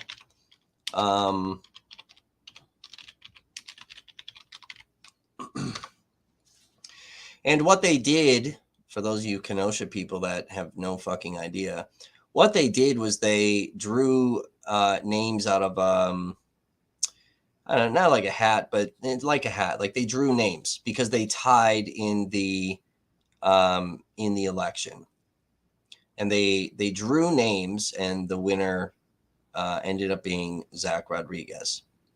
Now, the interesting part about this is the allegation is that Zach Rodriguez doesn't live within city limits of Kenosha. Okay.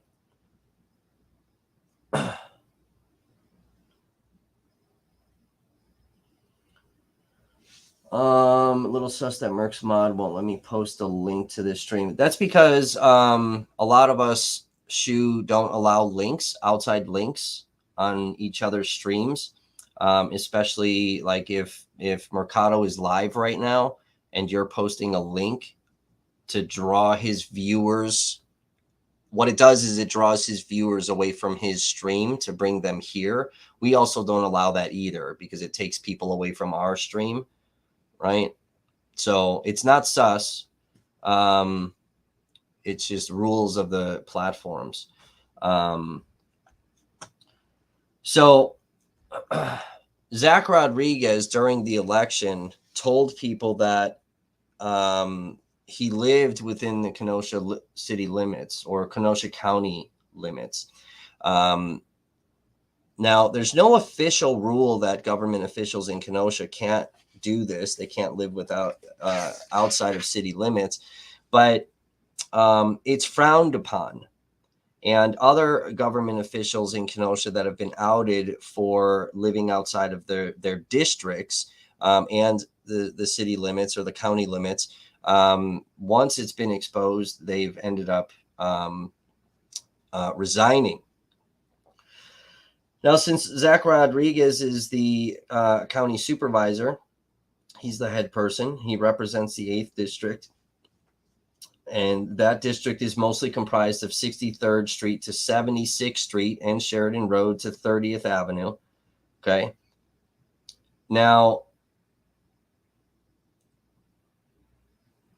Zach Rodriguez claims to live at his mother's home at 7525 21st Avenue. You hear that, Matthewson? I'm giving out more addresses. Okay. He claims to live at his mom's house. Now, what's interesting is per some DMV information and some witnesses, Rodriguez owns a vehicle with the license plates reading ABG 7036. Now, you guys can read this. This is on a Facebook page called OpenGov Kenosha. Okay. I don't know how much is on here, but we were sent hundreds of fucking photos and all types of shit. During this campaign, this election, he was claiming that he stayed at his mom's house so that he could represent that he lives within the Kenosha County and within this district that he oversees. And during the election, Zach Rodriguez did not drive his vehicle. Very mysteriously did not drive his vehicle, and instead was driving a Decker owned vehicle. So Aaron Decker, her and her husband, they have some vehicles, and Zach Rodriguez was driving their vehicle around for the entire election. Okay. And you're like, Kev, what is the importance of this? Well, the importance of this is that because of what we're talking about right now, if anybody actually did some research and tracked down the location of this vehicle and where this vehicle is registered and all of these things, okay, if he's driving the Decker vehicle, it's registered to the Deckers, and that's a Kenosha address. But if he's driving his own vehicle and people start investigating this, it's not registered in Kenosha, and it's not registered to the mom's address that is in Kenosha. Okay.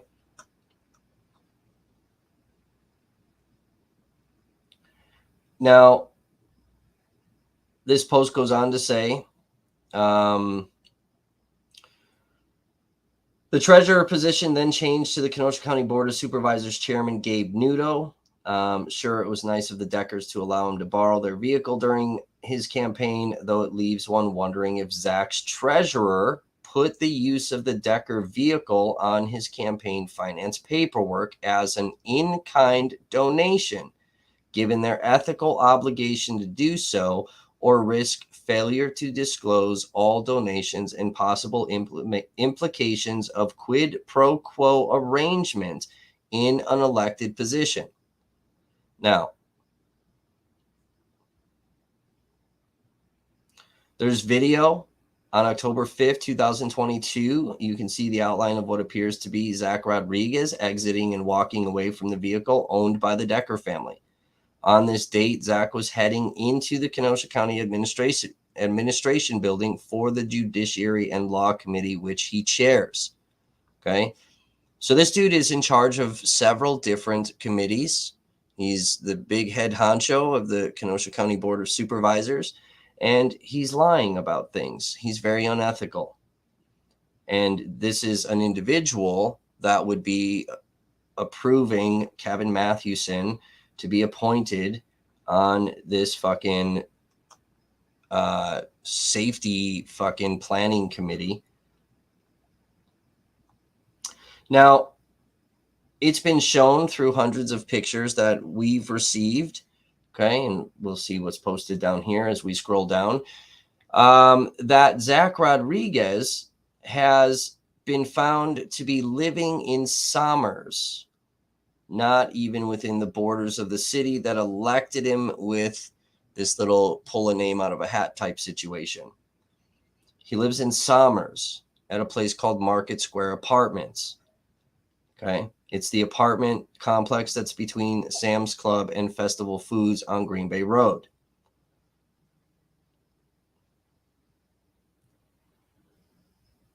Now, this post says, it's interesting what a person or, say, private investigator may find there beyond the pool and walking paths, wandering near the address of 3203 Market Lane, apartment 316.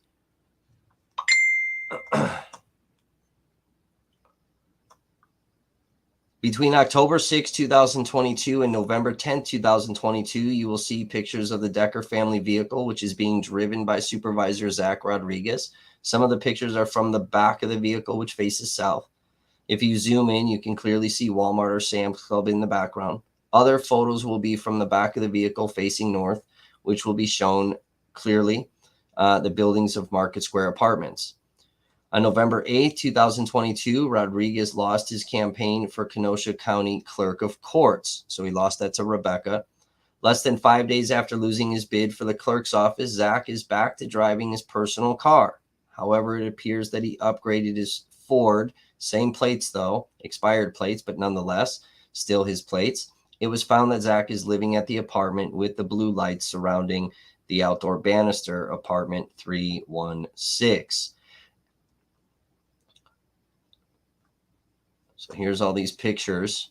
Now, again, the reason I'm bringing this up, chat, is because this is the individual that would have a very dominating vote to approve Kevin Mathewson to be part of this fucking safety committee.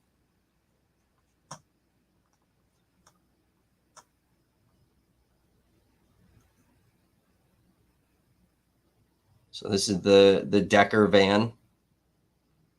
Okay, this vehicle is his, Rodriguez. Here's the Decker van. We have copies of this actual video of what appears to be Zach Rodriguez getting out of the Decker vehicle.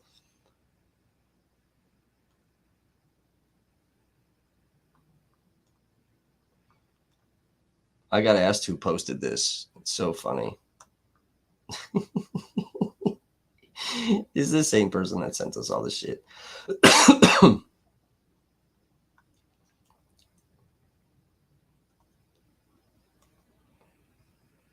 So all of these right-wing degenerate scumbags are fucking all tied together.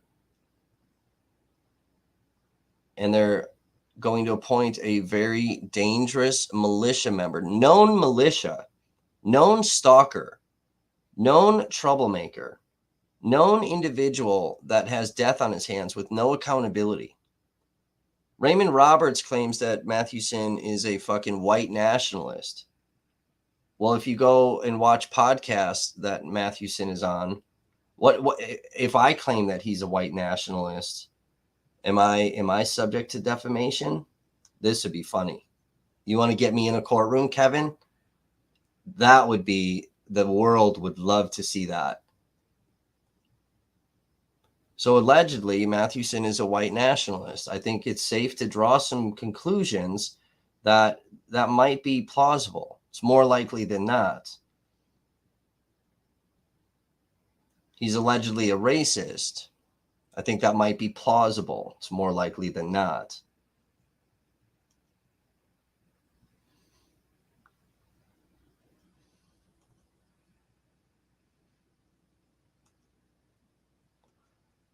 This is what happens in Kenosha, people. All these very unethical things that are going on. And then very conveniently, after another racist situation, they call Savior Kevin Mathewson to come in.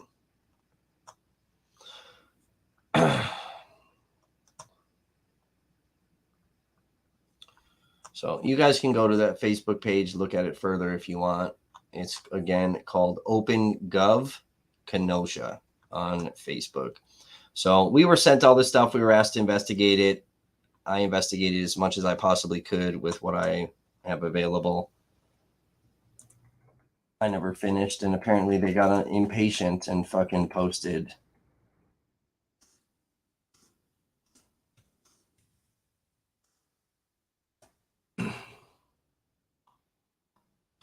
Posted all of the information themselves.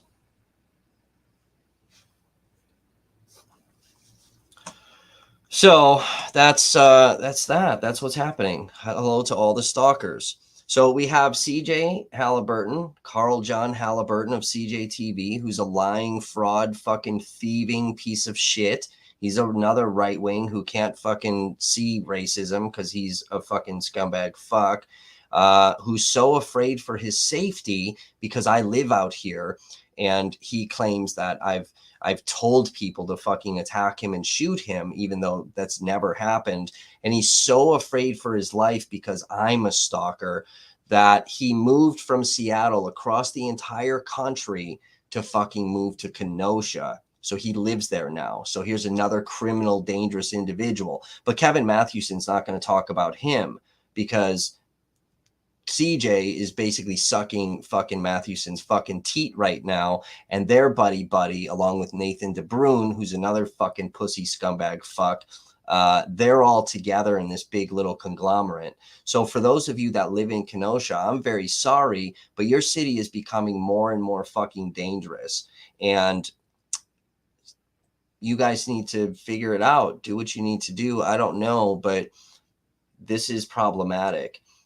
There should be massive email blitzes by everybody online here, emailing the chief of police, emailing the mayor, emailing every single fucking Kenosha alderman and every single county board supervisor person.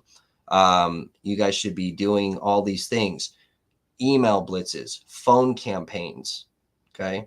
Now, I'm just the journalist or so-called fake journalist, so I don't actually protest unless it directly affects me.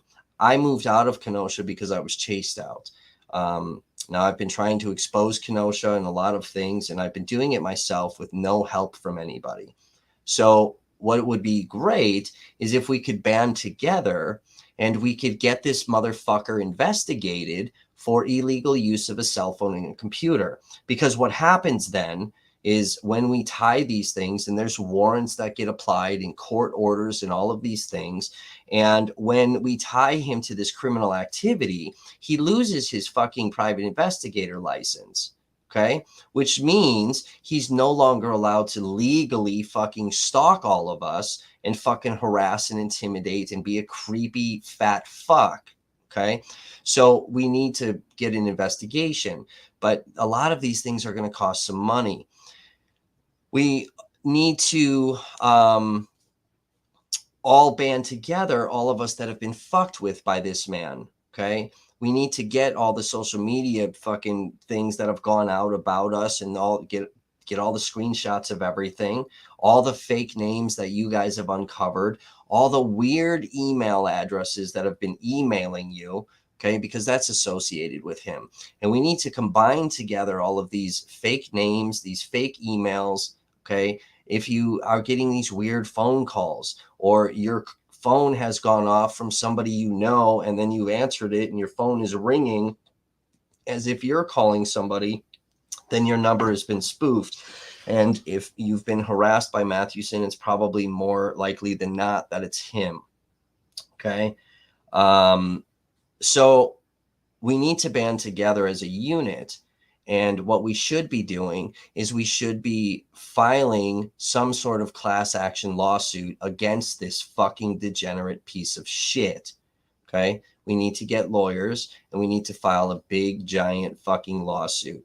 Okay? We also need to all be in court together and filing restraining orders that prevent Kevin Mathewson himself from fucking stalking and doxing all of us. So that when we find all of these alternate accounts, these fake emails and fake names that he goes under, when we have restraining orders in place, we can then have him charged again with violating a restraining order. Only we'll do it the right way, and we won't tamper with and fabricate evidence. This is an individual that has no problem being inside of a courtroom tampering with evidence to get somebody arrested for crimes they've never committed.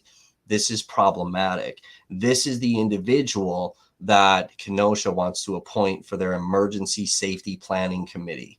This is the individual that Kenosha knows invited all of the militia, has put out a bunch of fucking rhetoric, okay? And yet they're going to praise him for his experience and knowledge and appoint him as part of the emergency safety planning committee. So he's back within city government.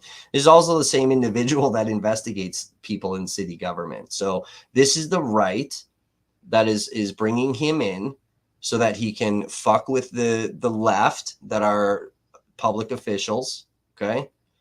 He put up a fucking video of Alderman Anthony Kennedy, where again the false light representation of Anthony Kennedy fucking assaulting somebody inside of a business. But what Mathewson doesn't show is that Kennedy was attacked and then was defending himself. So that's what I mean by false light. He misrepresents facts, and he does this with a lot of different things and a lot of different individuals, and it puts all of our lives in danger. And he stalks people, and he does it under the guise of his private investigator license, and he does it under the guise of being a so-called journalist. And when you're an activist or you're a journalist like myself, we're subject to criticism by the public because we become public figures. And Kenosha refuses to investigate these things. So I think it's time we all band together and we take action, because this individual is fucking dangerous and he likes stirring up drama and fucking controversy. He's a fucking scumbag piece of shit. So there's my rant today. I was a little calmer. I had to be a little calmer than my CJ fucking rant the other day. But Kenosha, if you don't do something, your city is going to go to more shit.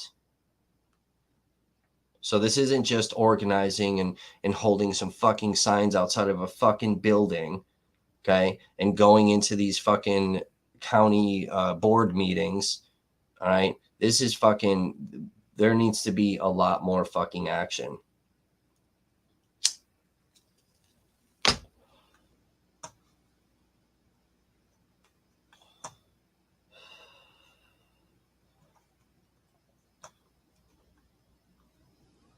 But you see how fast Mathewson called my buddy on his cell phone? Mathewson put my buddy's address out publicly all over the fucking internet. Mathewson did that. It's already out there everywhere. It's listed on fucking documents that are fucking public. And he's trying to stir up fucking bullshit so that the one friend I have gets fucking mad at me. See what a stalker this guy is? Lunatic fuck.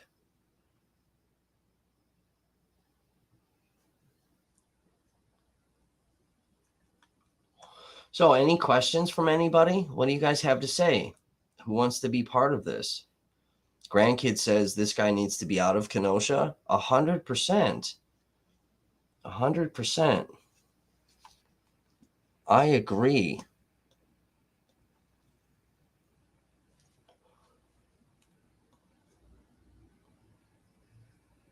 Let's see something.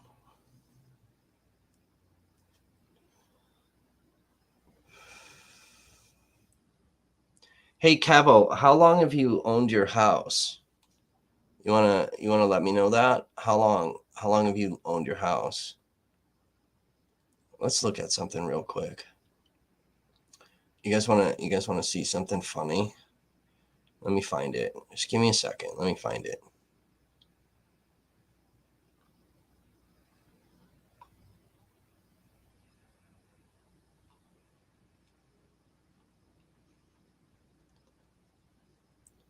See if it's still up here. Otherwise, I got to start digging on some fucking paperwork.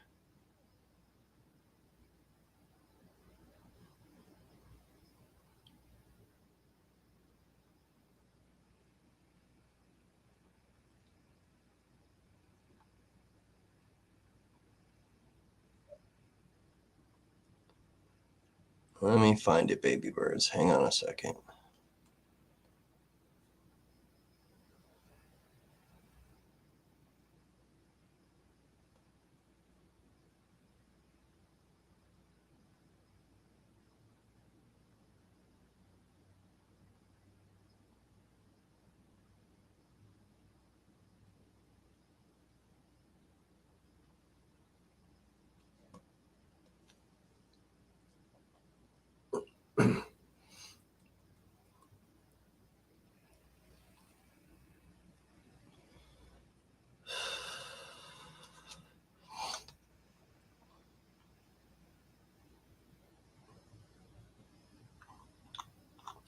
You guys are over here freaking out about the Nightbot.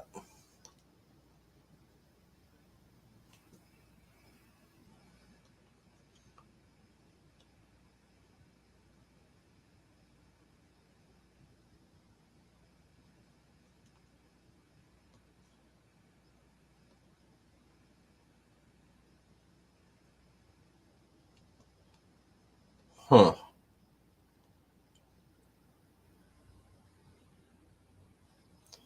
Kevo, I'm going to put this address. I want you to tell me if this is your actual fucking address, Kevo. Can you confirm that for the viewers, please? Now, if you go on CCAP, Mathewson's address is sealed, or he has his kids, his P.O. box. He has it either sealed or his P.O. box. But there's an address, and it's from pretty recent. Mathewson's owned his house for a little while. Is that your address, Kevo? You wanna verify that for me? Let's see. Let's find this. Let's find this spot. We've shown you guys this before. Here's Kevin Mathewson for the Michael Bell shooting protest. There's Kevin Mathewson's kids. What do you think about that, Kev? There's your kids. Kevin Mathewson brought his kids to a protest, but publicly chastises people for doing the same thing. There's Kevin's kids when they were about the time of my son's age now. They're older now, but these are Mathewson's kids that he brought. Mathewson likes to put my son in danger. Here's Mathewson's kids. The address that we posted in the chat is an address listed from 2019. It's only been a couple of years.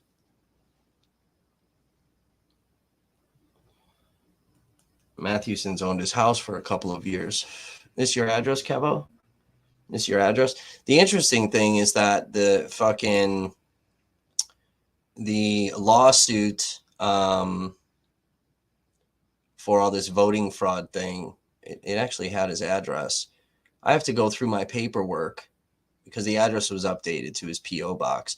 But I wrote down the address that was originally listed because somebody at the court fucked up and put his address, and we got it. But I got to look through my paperwork. So I just grabbed the address from 2019. Is that your address, Kevin? Is that the one? 3121 72nd Avenue in Kenosha, Wisconsin. I'm pretty sure that's your actual address. So you can't hide, motherfucker.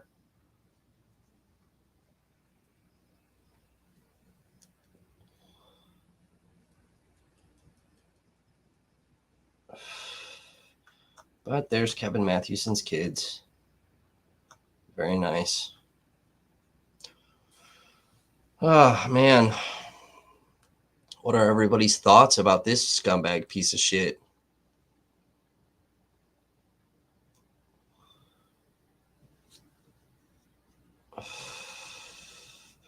Look at all my mods are like, what's up, lurkers? So another dangerous individual moving into Kenosha, chat. This is what Mathewson does. He's a stalker. He hides behind his journalism and his PI license. And he puts people's lives in danger. And he lies in courtrooms. He lies in courtrooms.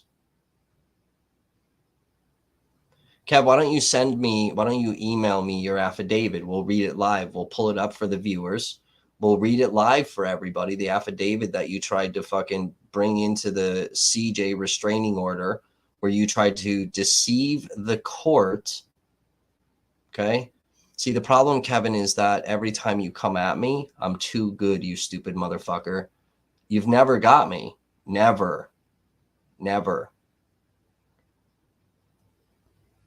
So try again. Try again, scumbag.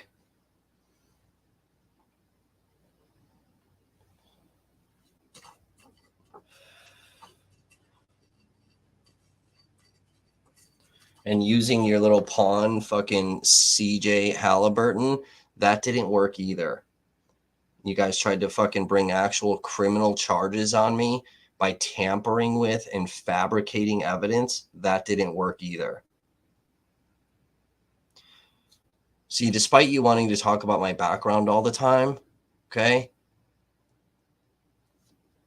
I've admitted that. I've doxed myself. I was not a good human being. And you know what? Nobody cares anymore. Nobody cares. Okay? Because I've changed my fucking life. You want to talk about my child support case? Maybe you stupid motherfuckers should quit fucking with me. Maybe you should quit dragging me into court cases that cost me thousands of dollars for me defending myself that could be going towards my son. Maybe there was a pandemic that fucked me up for a long time. Maybe there were riots that happened in Kenosha. Maybe because of all of your stalking bullshit and forcing me to move 12 times, hemorrhaged fucking money to the point I'm now in some fucking legal consequence. So you think I'm going to jail for 6 months? I'm sorry to inform you, you're sadly mistaken, because all of the evidence that I have, things that I've shown tonight and things that I haven't, I'm bringing to fucking court. Okay? I can prove that there's outside exigent circumstances that have intentionally fucked with my ability to pay for my responsibilities. And you're behind it, you fuck. So no judge is going to fucking lock me up over that. Sorry. Okay. So you and CJ can laugh about it all you want, and you can get your little hopes up that Kevin's going to be in jail so that you can write about me yet again. Okay. But it's not going to happen. Okay. Because you're a degenerate, fucking creepy fucking person. You're creepy as fuck, bro. Okay. Now, for those of you that like what we're doing here, okay, hit those super chats. Become a member for 99 cents. That helps support us. There's a pinned comment where you can donate through Cash App, Venmo, fucking PayPal, okay? Let's put this motherfucker down once and for all, okay? Once and for all. Now, in good fashion, let's just end it this way, because Mathewson likes to fucking... Mathewson likes to fucking say that when we did our little rap, that my rap is a threat. Okay. Well, it's not. It's protected under the fucking First Amendment. And my rap was brought into the CJ case. Okay. But we talked about CJ in the 4 lines that I wrote about CJ. Let's talk about the lines that I wrote about Kevin Mathewson. You guys will find this funny. But hit the fucking donation buttons, because I want to bring Kevin Mathewson into a courtroom, okay? I want to get charges formally filed against this motherfucker. So let's do this, okay? Make sure you're screen recording, Kevo, okay? Here's some evidence for you, okay? So here's the verse I wrote about Mathewson, okay? I'm just going to fucking read it. I'm not going to rap it. So I wrote, who else wants it? Chris, Alex, line them up. Like coke on a mirror, get cut. I keep it real and will end your reign of terror. Mathewson, I'm gunning for you too. Writing about something I said in 2015 to get clicks, but bitch, you just lit the fuse. Coming at me, you only get one shot. Missed me. Leader of the Kenosha Guard, looking more like a half-tard. sending messages as Sabrina, weekend crossdresser looking like a child molester, got more names than a snake got scales, writing for the Kenosha County Eye, but he's secretly bi, another bad guy hiding behind the walls because he's got no balls. You'll get an old school Colombian necktie. He'll falsify the Kenosha Eye for the FBI. Don't worry, I got an alibi. Time to sing you a lullaby.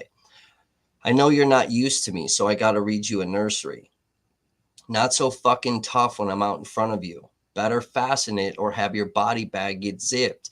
I see you again, motherfucker. You're getting clipped. Vocal cord castration. Too scared to face me with words because he knows he'll get journalistically murdered. You wanted conflict from this convict? I'm seeking you out like an addict. This career will be criminal with this ballpoint pen.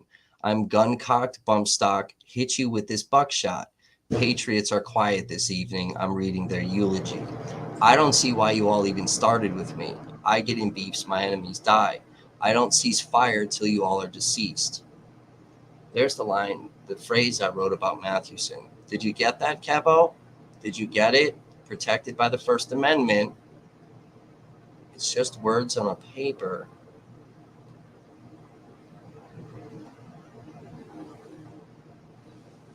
What's up, Stephanie? I got an interesting email.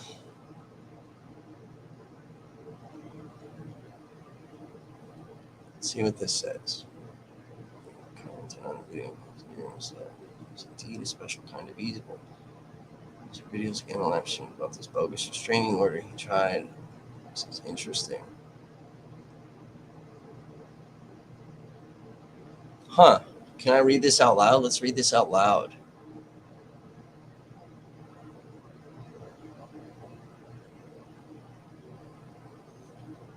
So it says, hello. We may have previously spoken a few years ago regarding CJ Halliburton when I commented on a video or post of yours that he was indeed a special kind of evil. I recently came across your videos again and live streams about this bogus restraining order he tried to get. I'm sorry you had to go through all of that mess. It must have been very stressful and fucking frustrating to say the least. The reason I was even looking at anything about that creep is because I have reason to believe he has been cyber stalking me, if not real stalking me, and I am worried about my safety. So did some super sleuthing myself.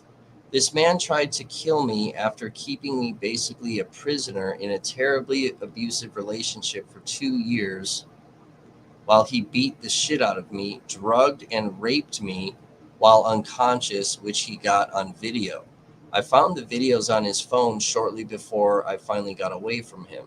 It's a long story as to why I believe he is trying to find me or has already found my location again. If you care to hear it, I am open to sharing it with you. I have contacted my attorney and been advised on ways to catch him doing this creep show shit, or at least document it.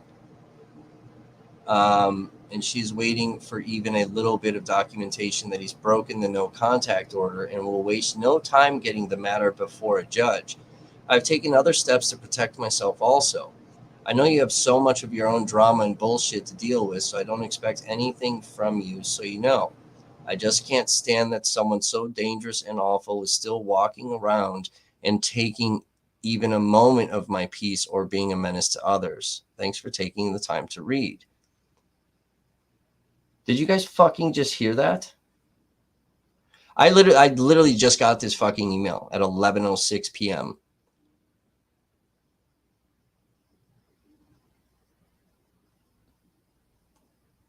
Let me just read a couple of sentences. The reason I was even looking at anything about that creep. So this person is watching my Halliburton, my CJ stream. Okay. The reason I was even looking at anything about that creep is because I have reason to believe he has been cyber stalking me, if not real stalking me. And I'm worried about my safety. So they did some super sleuthing. This person alleges, I'm reading an email chat. I have no idea if this is accurate, true. I have no idea. I don't know. I'm reading a fucking email.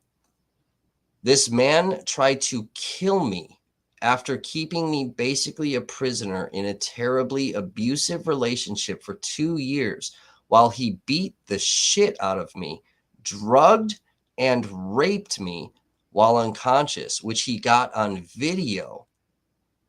They claim they found the videos on his phone shortly before they got away from him. So this is Mathewson's fucking buddy now. This is Kevin Mathewson's buddy is CJ Halliburton, who has a documented history of fucking theft, who has a documented history of scamming people out of money, who's a fucking drug addict with methamphetamines, who likes to beat women, okay? As recently as fucking 2018, 17, okay? And because we're exposing these things, there's more women now that are coming forward. And they're making allegations of rape. And if you remember the fucking police report we wrote about the young woman that he violently beat and bashed her fucking skull into a door hinge, she also claims that he tried to sexually assault her. And here's one now at 11:06 p.m. that just emailed me, who's also alleging that CJ fucking did actually sexually assault her and videotape the assault. This is who Kevin Mathewson has befriended, and they've banded together to try to attack me and have me arrested for crimes. This is what these dangerous individuals do, okay? Now, look, I'm not an angel. I've done bad things in my life, okay? I've owned up to those things, okay? Now, by all means, criticize me if I'm still behaving that way. If I'm still engaged in those actions and behaviors, then I have no room to talk. But I've spent the last 8 years of my life correcting my actions and behaviors. Do I get a little loud sometimes? Do I get angry about some shit? Of course I do. But you know what? We're not engaged in fucking criminal activity. We're not engaged in violence. We're not engaged in any of these things that I used to be engaged in. But out of the bad things that I've done, I've never raped anybody. Okay? I've never been accused of raping somebody. I don't have comments in police reports that I've tried to rape somebody. But CJ does. And here's an individual who is claiming that this happened. So chat, should we reach out to this individual and tell her we're interested in this story? This is Kevin Mathewson's best friend, who I'm sure convinced to move to Kenosha, and that it would be great. It's going to drive Kevin fucking batty, okay? and they should do this. This is his buddy.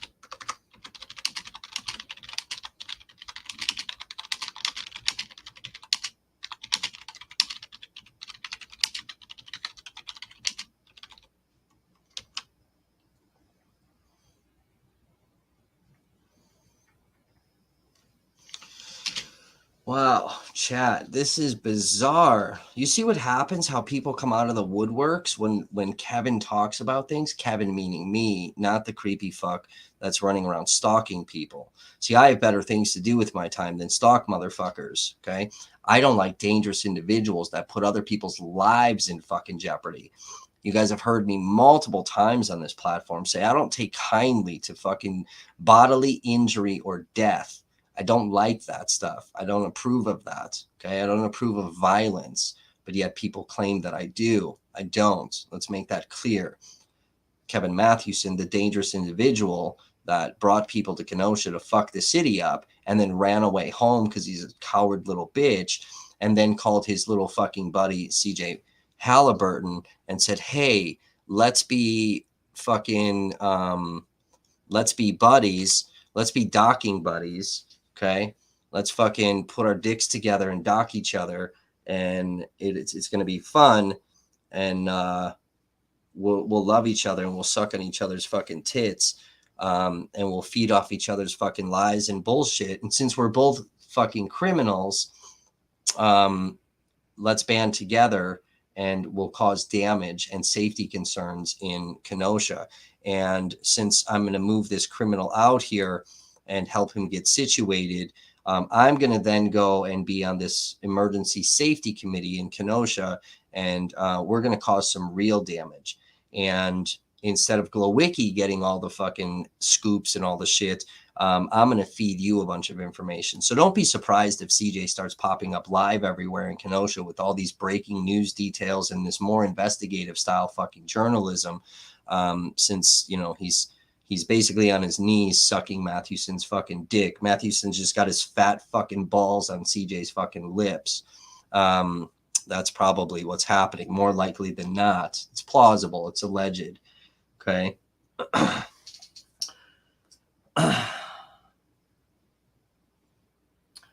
Hammer, welcome back, dude. He says, I know I'm new, but my first thoughts were that it could possibly be either of them trying to have you say something and accuse you of defamation.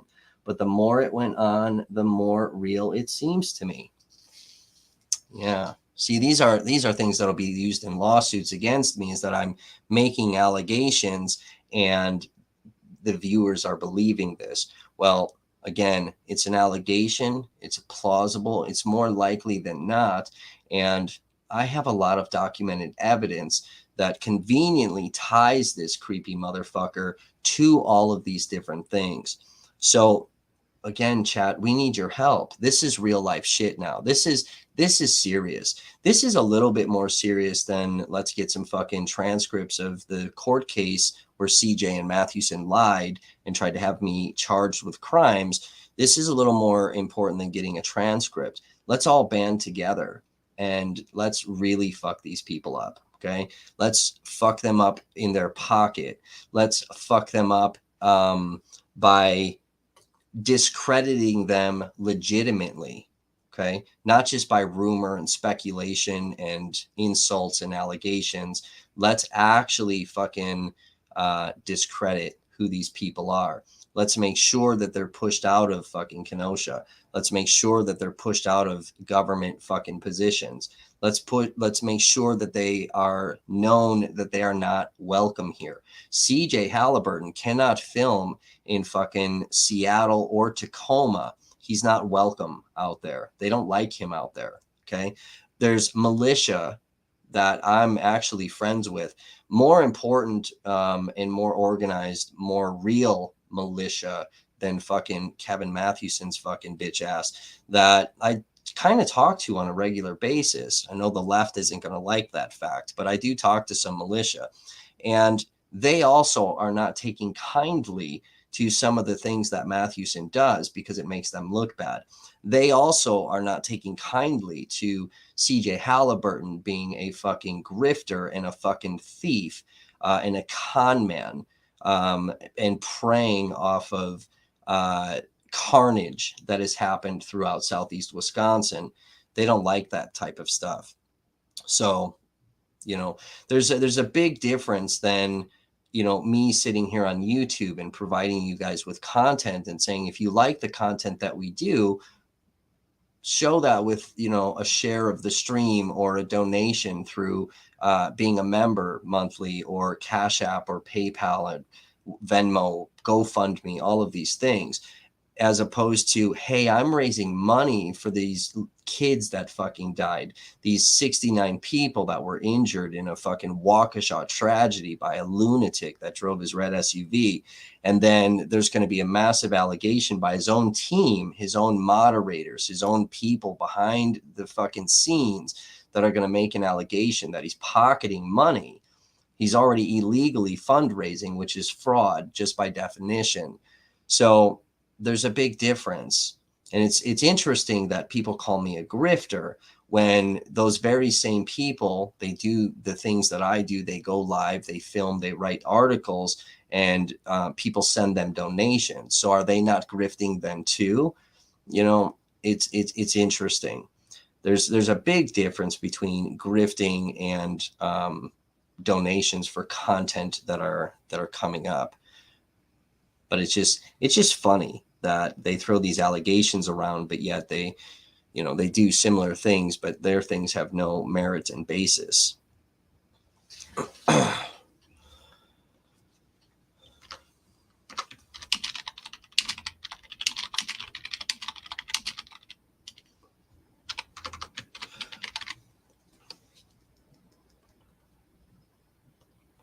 So I'm sending an email back to our little friend here. And let's see what else they have to say. But according to this email and this person, CJ Halliburton, so we've already read this in a police report that he was trying to sexually assault and force his way upon this girl. And then now here's another person, another female, coming forward now saying that CJ did actually rape them and took video of it and abused this person repeatedly for 2 years. We're going to try to find out more information on this chat. We're going to try to find out more information. Right now, this is an allegation that came forward. I read it to you. We're going to dig into it, right? It's our job here to prove or disprove allegations and stories and things like that. We're going to look into this one. This will be a deep dive. So here's the thing, chat. These people have continuously attacked me throughout the last years since August of 2020. They have intentionally fucked with every possible way for me to earn income, getting platforms banned, getting platforms demonetized for the last 2.5 years since August of 2020. They have chased me out of jobs. They've shown up at my jobs. They've called and harassed me and the owners and managers at these jobs so that I would get fired. And they've done this so that they could make sure that I couldn't pay for my responsibilities, right? So food, hygiene, rent, my cell phone, okay, child support, whatever bills and responsibilities I have, right? And they're winning on the money front. Let's just be honest. I'm without a cell phone, which is drastically hindering me. I'm without some hygiene stuff. I'm without toilet paper, so I'm washing my ass inside of a sink. Now, I don't really, get bothered by that, because if I have to shit in the woods, I have to dig a cat hole, and I'm washing my ass with fucking water anyway. So not really the end of the day. I kind of live a bit minimalistically. Jesus Christ, I can't say that word. I have a minimalist lifestyle because I'm a long distance hiker. So things that would probably bother you don't really bother me. I eat ramen on a consistent basis. And sometimes when you guys are nice enough to toss me a few bucks to get a pizza or get a sandwich or whatever, that's gracious of you. And I appreciate that. And I get to eat a real meal. When I feel safe that I can go back to work and I'm not going to get fucked with, I go back to work and my bills are paid and my child support is paid. But then when they find out where I work and they get me chased out of there again, it becomes problematic. And then I go dark for a little while, and then we start falling into these fucking traps and these holes where there's consequence. So at this point, we need some fucking help.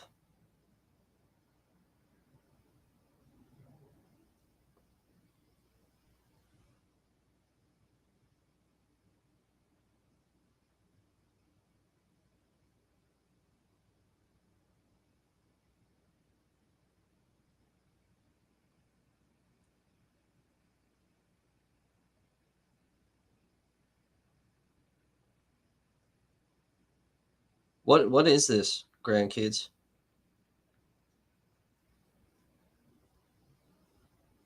Listen, here's what's happening in the background chat. So we like a little bit of transparency, but we obviously have to protect people. So I'm being notified. You hear my phone is going off. Now, again, when I tell you my phone is disconnected, it is. I have Wi-Fi, so people are contacting me on Messenger and Signal. We need $125 today to turn the phone on.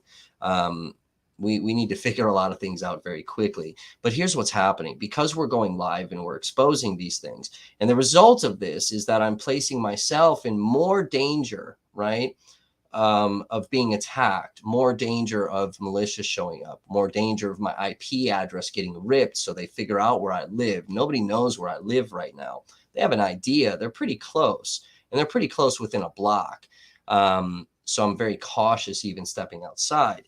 But what's happening in the background right now is that I'm being notified by people that are watching and lurking in the background, and that's fine. You guys can lurk if you want. And they're lurking in the background, and they're finding things that I'm saying to be very disturbing.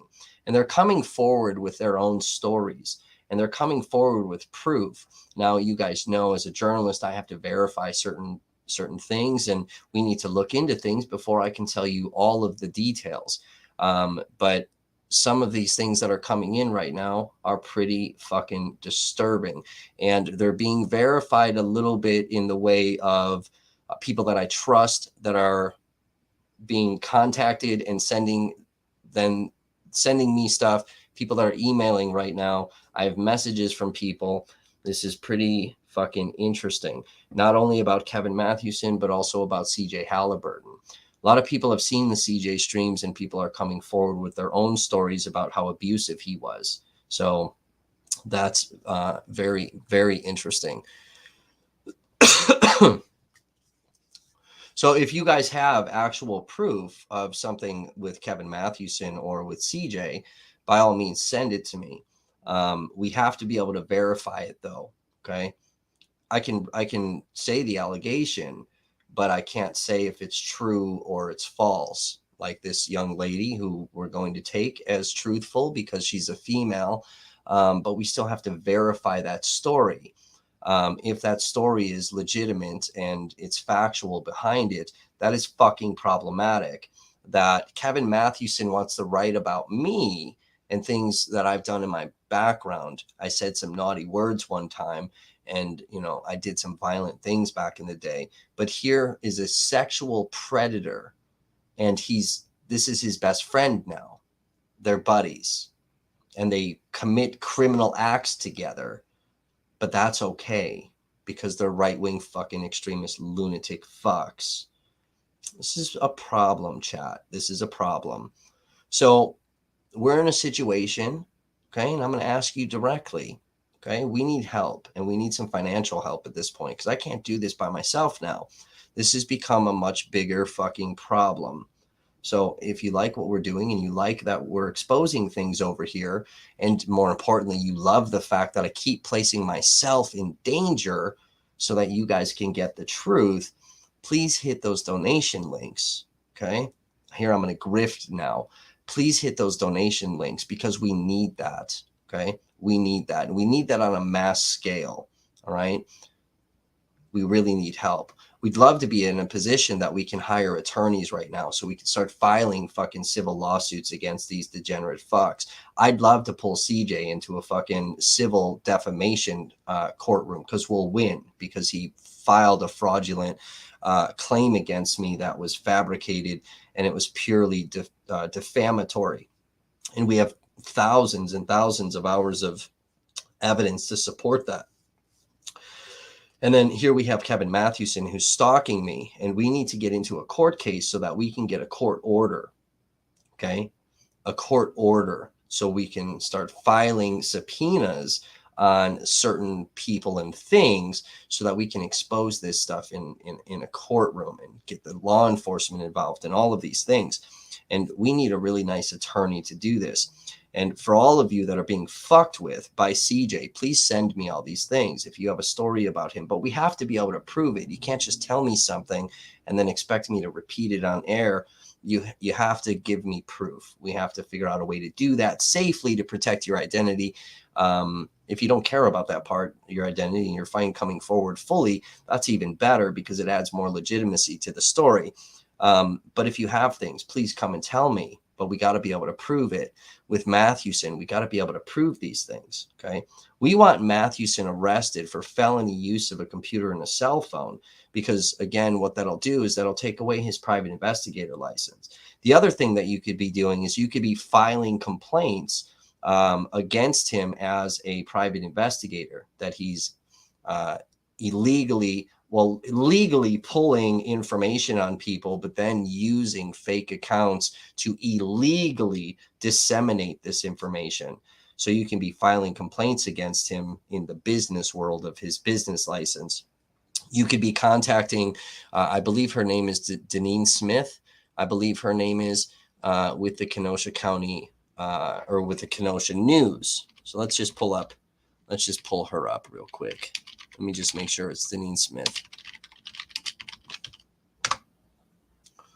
Yes, Deneen Smith, Deneen Smith. You can find her on Twitter. You can find her all over the place.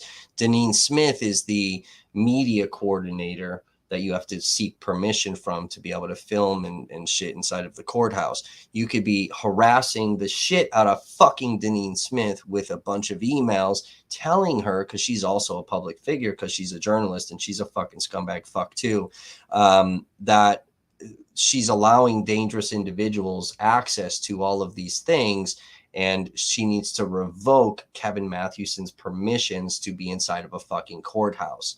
But until we all start doing this together, these things are not going to happen. And this dangerous, lunatic, creepy, fat, mutton chop looking ass motherfucking troll is going to continue to do what he does against all of us. And we need to stop that. Okay? We need to stop it. So you have Raymond Roberts, who's not afraid, and he's in this defamation lawsuit. I'm not afraid. I've continued to go on since August of 2020. I don't give a fuck. These motherfuckers have never won against me. They just create outside problems for me so that I unfortunately have to be involved with courts and law enforcement. So if you guys value actually what I do, and you value my safety, and you value my life, and you want to prevent me from going to jail for a fucking lifetime at this point, please hit those donation links, because I need it. We need help, and we need to stop these people. These are criminals. Okay. These are actual criminals that are today committing crimes. Okay. So yeah, that's my rant. That's my spiel. I had to do it a little softer and a little quieter because we don't want to upset our crazy fucking neighbor.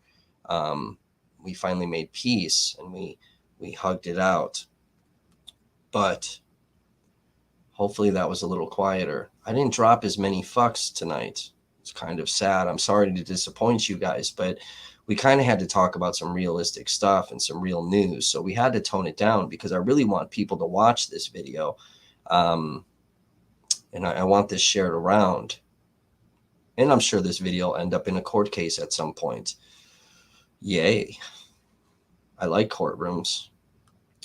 See, Kevin won't bring me into a courtroom because he saw me dismantle fucking CJ's bullshit. CJ won't bring me into a courtroom again because he watched me fucking dismantle him while he had a temper tantrum, while he pouted like a little fucking 3-year-old. Kevin knows I'm not stupid, but he just wants to fuck with me like a little fucking girl that he is. He probably is a cross-dresser, which is fine. I mean, cross-dressing is no big deal. I've put on panties before, whatever. But he just does it in this weird, like unhealthy kind of obsessed way. That's weird. Okay. The fascination with becoming a female for him, but yet he'll chastise transgender people. But he always has to use a fake female's name. It's kind of fucking creepy. It's weird. It's weird. It's very weird. Probably shouldn't bring your kids to protests. Let's look at his kids again. They're young here. They're older now. This is several years ago, but these are his kids. He likes talking about my kids and all of these things. So here's his kids. Fat fuck. Kev, you're probably going to die of a heart attack. I really urge you, if you'd like to come hiking with me, you want to go on a hike together. Okay. I got some nice hikes that I think you and I could have some fun on. There's some steep ridges though. You might have to watch your footing so that there's no accidents. Okay, we don't want you falling down the side of a mountain. But if you'd like to fucking come on a hike with me so we can get that stomach under control, let me know. We'll take you on a very vigorous hike. We'll start you off slow. We'll work you up so we can get you back into shape. We're concerned about your fucking health. You're looking a little unhealthy. Okay, we're seeing you on the court cameras in the court. Okay, trying to make sure you are seen and getting all this attention. We're seeing you, and we're concerned about you. You look unhealthy. Now, if you happen to drop dead of a fucking massive heart attack in the next fucking 5 minutes, listen, I'll be honest. I will show up at your funeral. I'll show up at the grave. And considering I'm out of toilet paper right now when I have to take a shit, I'll probably shit on it and then wipe my ass on your gravestone, and I'll probably piss on it. If you happen to get hit by the trolley that goes and drives around fucking Kenosha, okay, that waste of money. So instead of spending that millions of dollars to restructure our fucking transportation in Kenosha, Kenosha decided to take that millions of dollars and revamp their trolley system. If you happen to walk in front of that thing and it ran you over and you got cut in half, you'd be done and the trolley would be done. We could probably kill two stupid fucking things with one accident.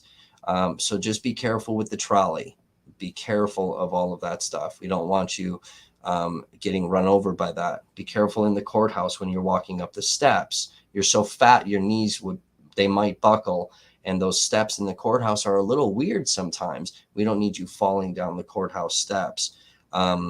If you show up to my family court case that involves my child, there's something fucking seriously wrong with you. Okay? Something wrong with you.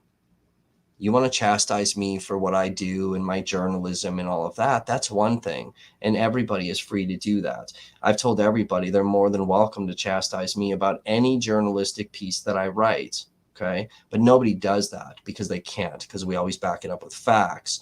But if you show up in my fucking family court, that proves that there's something wrong with you. You're a fucking psycho. And if you bring your two little butt buddy fucking friends, CJ Halliburton and fucking scary pussy fucking Nathan DeBrune, if you all show up as a little fucking thruple that the three of you are, there's something weirdly wrong with the three of you.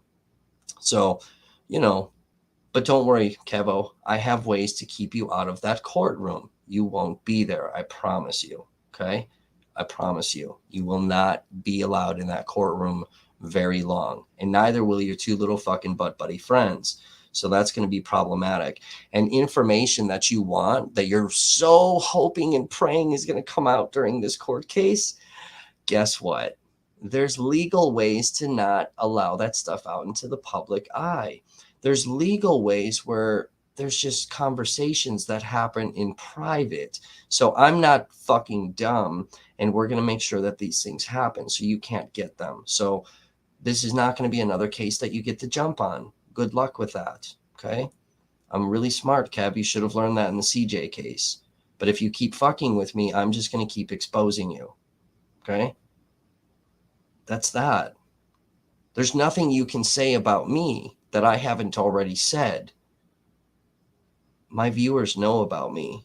I'm very transparent. But the people don't know about you. We'll just keep exposing it. And they don't know about your rapist little buddy, CJ Halliburton. Okay? And tell your other little buddy, Nathan DeBrune, just warn him ahead of time to keep my name out his fucking mouth, because I'll start digging on him. All right? All your little alt accounts, you can just go away. We're just going to keep exposing you. We took a screenshot of another one that happened.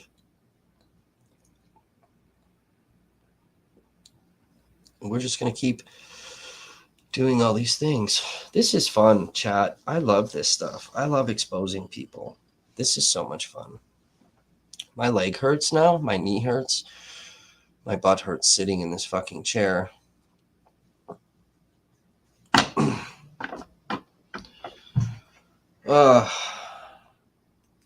David says, you really want to go into the woods alone with him? See, here's the thing about Kevin Mathewson, okay? Kevin Mathewson himself is not scary. He's a fat, lazy, fucking retarded fuck, okay? Kevin Mathewson is the fucking type of dumb bitch that sits in his house behind his fucking computer in his little fucking office room, okay?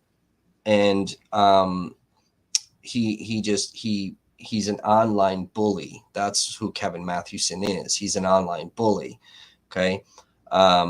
And he puts out rhetoric and false information and defamatory information and misrepresented information. And he lies.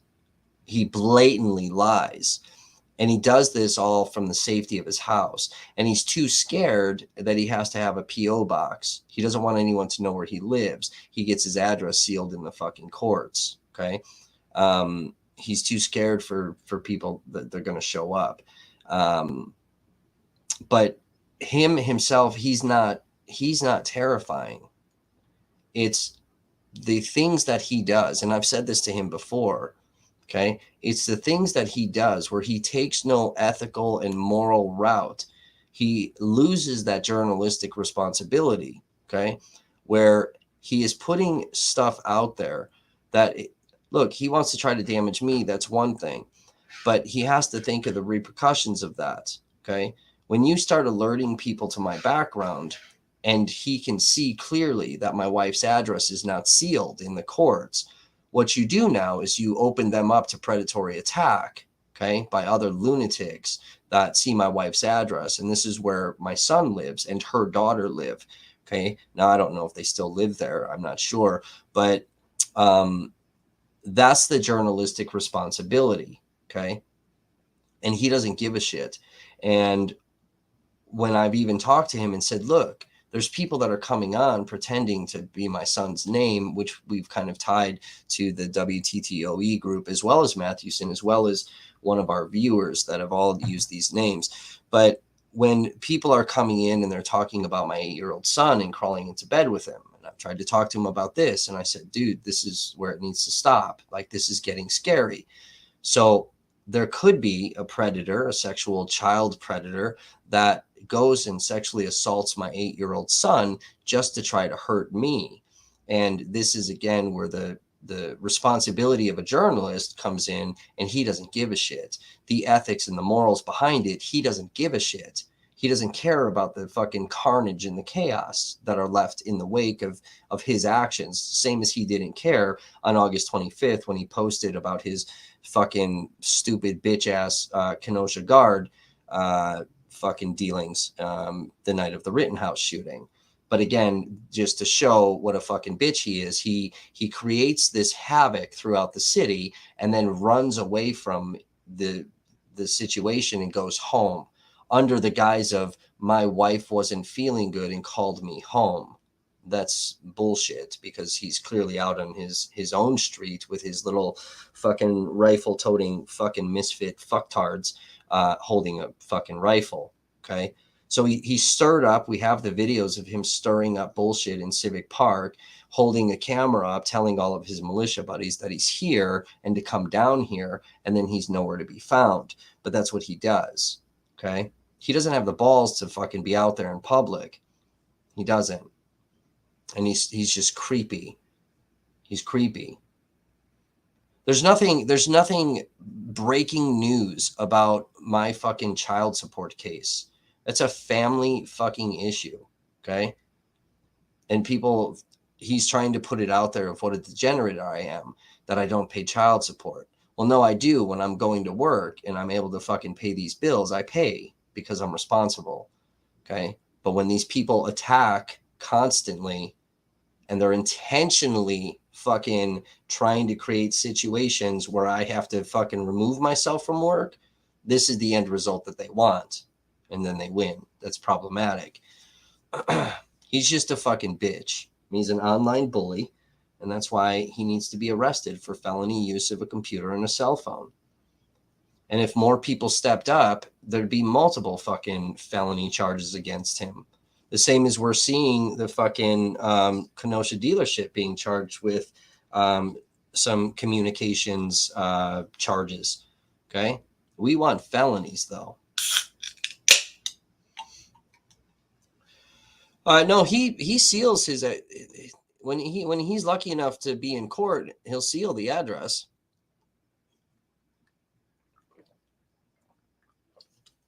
But he's mainly using his PO box.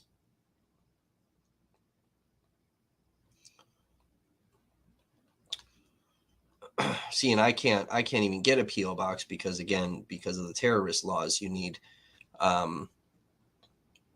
mortgage or a lease. But here's the last known address that we have on Mathewson. For some reason, this address wasn't sealed, and I'm pretty sure this is the address that he lives at. But there it is. It's right there. And just in case anybody's wondering, this is public record. But his address is very easy to fucking get a hold of anyway. I mean, you can just do property searches for him owning the house and all of these things. There's a lot of ways to get his address. It's, it's not complicated. There's tons of ways. But like I said, just keep in mind keep your schedules open. There's going to be a day that it's going to be a hot day. It's going to be hot. It's going to be over the summer. It's going to be hot. And we're going to pop up and we're going to have lemonade. All right. And we're going to encourage people to come out. I'm just putting this out there now. I thought about it. I've been thinking about it for a while. I'm putting it out on this stream. I'm not sure why I'm putting it out on this stream specifically, but it's going to be hot. It's going to be summer and there's going to be lemonade and we're going to be live streaming. It's going to be wonderful. We're going to make an entire event out of it. So, and it'll all be legal. It'll be great. That's going to be the beauty of it. David said, that's what I meant by it's not still anymore. Fuck this guy, dude.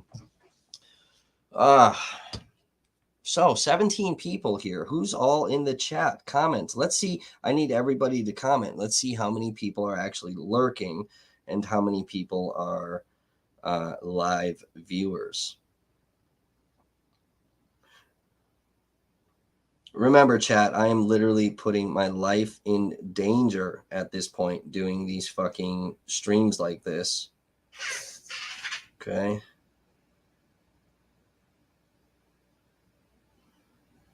So if you like the content that we provide, again, sign up for a 99-cent membership. I'd rather have 1,900 people signing up for 99-cent memberships. You want to help me in the immediate. There's GoFundMe, PayPal, Venmo, Cash App. Okay. Immediate. Every dollar helps. But let's get bunches of dollars. Let's get everybody involved. Okay. Let's raise up money that we can fucking file a lawsuit against Kevin Mathewson. And let's raise up money that we can file a lawsuit against CJ Halliburton. Let's make their lives miserable. Let's get access to their paperwork, their documents, their computer systems. Okay? And let's expose those things. Let's make these people pay. You guys know that I will fight to the death. I will fucking crush people by every means possible that I have legally available to me. Okay? Do we have to get a permit? We do have to get a permit for Lemonade Day. We're going to make it fully legal.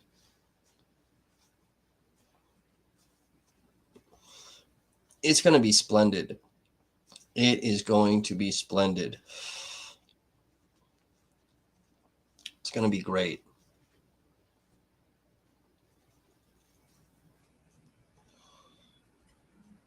It's going to be great. See, Kevin, all you did by calling my buddy, all you did was fucking irritate him. You pissed off the wrong person. It's not good. It's not good. What did you think he was gonna call me and fucking he was gonna lose his mind? He was gonna freak out. He was gonna fucking I was gonna lose him as a friend. Does Oklahoma and Wisconsin share? What do you mean by that?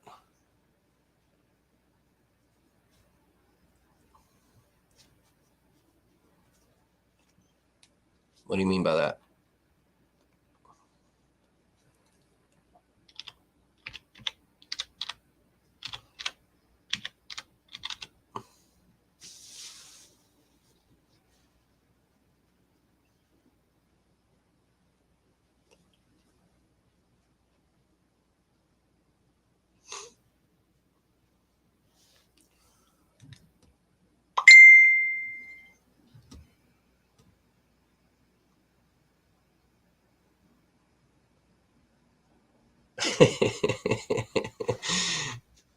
I like when you guys message me privately, but the funny messages you just got to post in chat.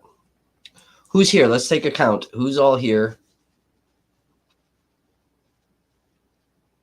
We got 17 people watching. We know Mathewson's back there. Halliburton's got to be back there. V Radio is back there for sure. We know Jamie's back there. She's a lurking fucking lunatic. So that's 4.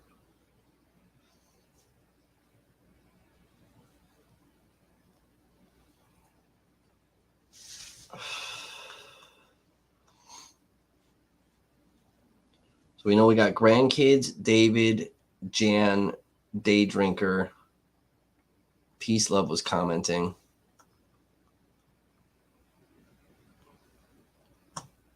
Who else? Who else is back there?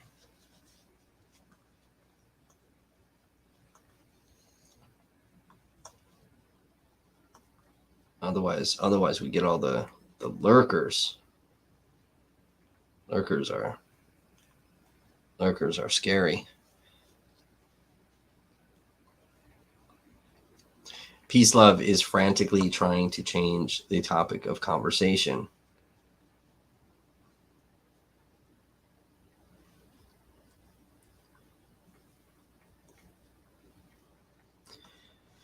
If you guys don't know what the other fucking criminal looks like, he looks like this. Okay. This is the other criminal. Beware of this guy. Alleged rapist. Okay. Alleged, I'm going to fucking pounce on females. I'm going to fucking do dirty fucking things to females while they're unconscious. This guy right here. It's so crazy that white fucking middle-aged women love this fucking alleged rapist.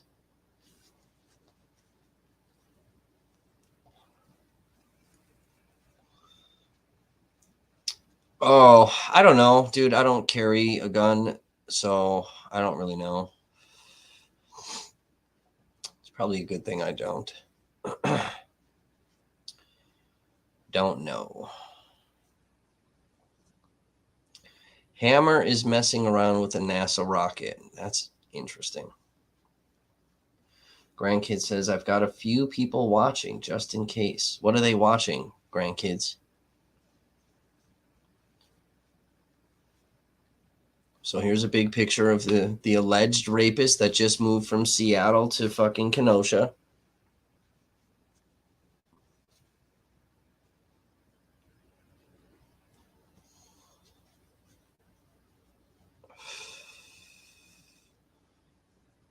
We should probably make a post about this.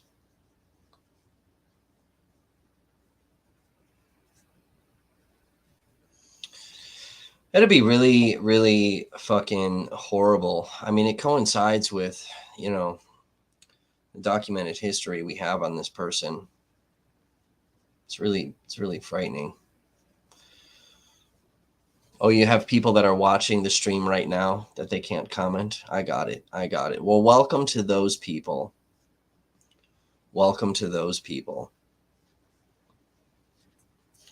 We appreciate you guys being here. So let's do these email blitzes.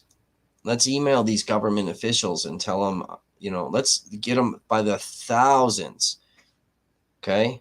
By Monday morning, I want these people to be posting. I want press releases showing up on social media that fucking their emails are flooded with thousands of fucking choice words for them.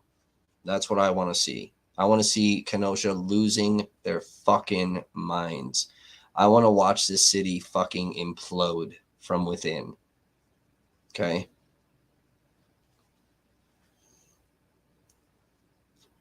So you guys were on board with that for the Hampton Inn. You guys remember that situation, right? The Hampton Inn, there was some fuckery with the room charge, and I decided to not stay there because they were trying to overcharge a bunch of things. And then the head engineer pulled my fucking information, self-identified as a 3%er, and then told 3%ers where I was. And then they came down and stalked me some more. Remember that? And then we did this big, massive online protest. And then we deep dived into the Hampton Inn downtown here and found out that they have multiple fucking violations, city ordinance violations, code violations. They were operating without a valid hotel license at the time. They were selling food and they were operating without a food permit. And they, because of the shitstorm that we were creating, they frantically applied for a temporary hotel license and got denied.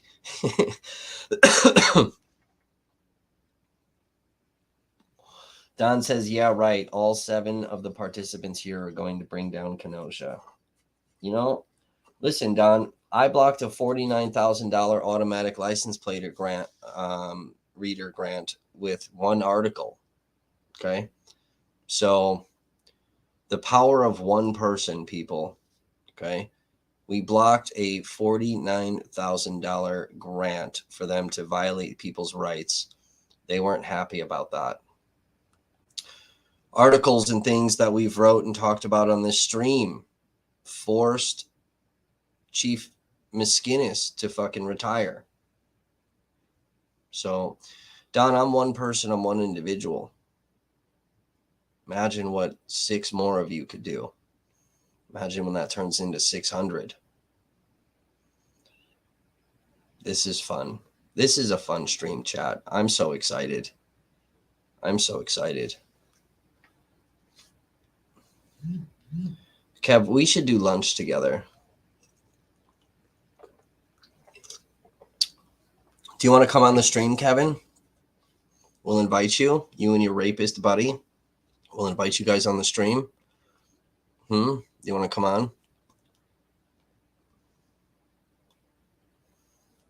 You scared?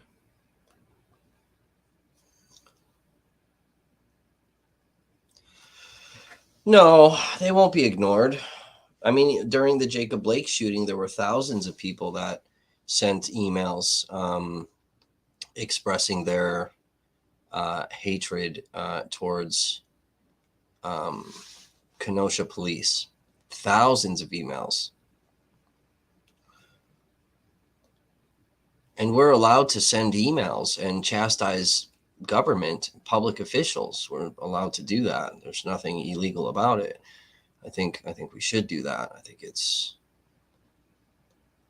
good to hold your government accountable and let them know how you feel.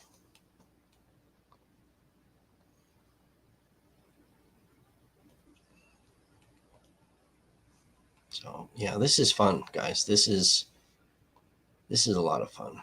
You have no idea how much fun this is. Mutton Chops isn't going. No, Mutton Chops is scared. He won't come on our platform. He's a scary little bitch.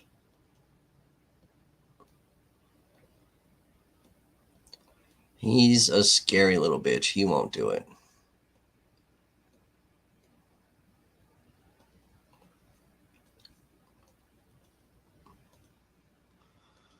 Well, what else? It's 12 o'clock, chat. I don't want to be on here all night. I want people to watch this stream, and I don't want to make it 7 hours.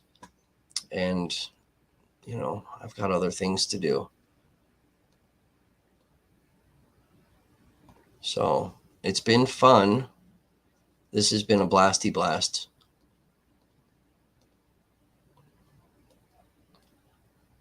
This has been a lot of fun. A lot of fun. You guys have no idea how much fun this is.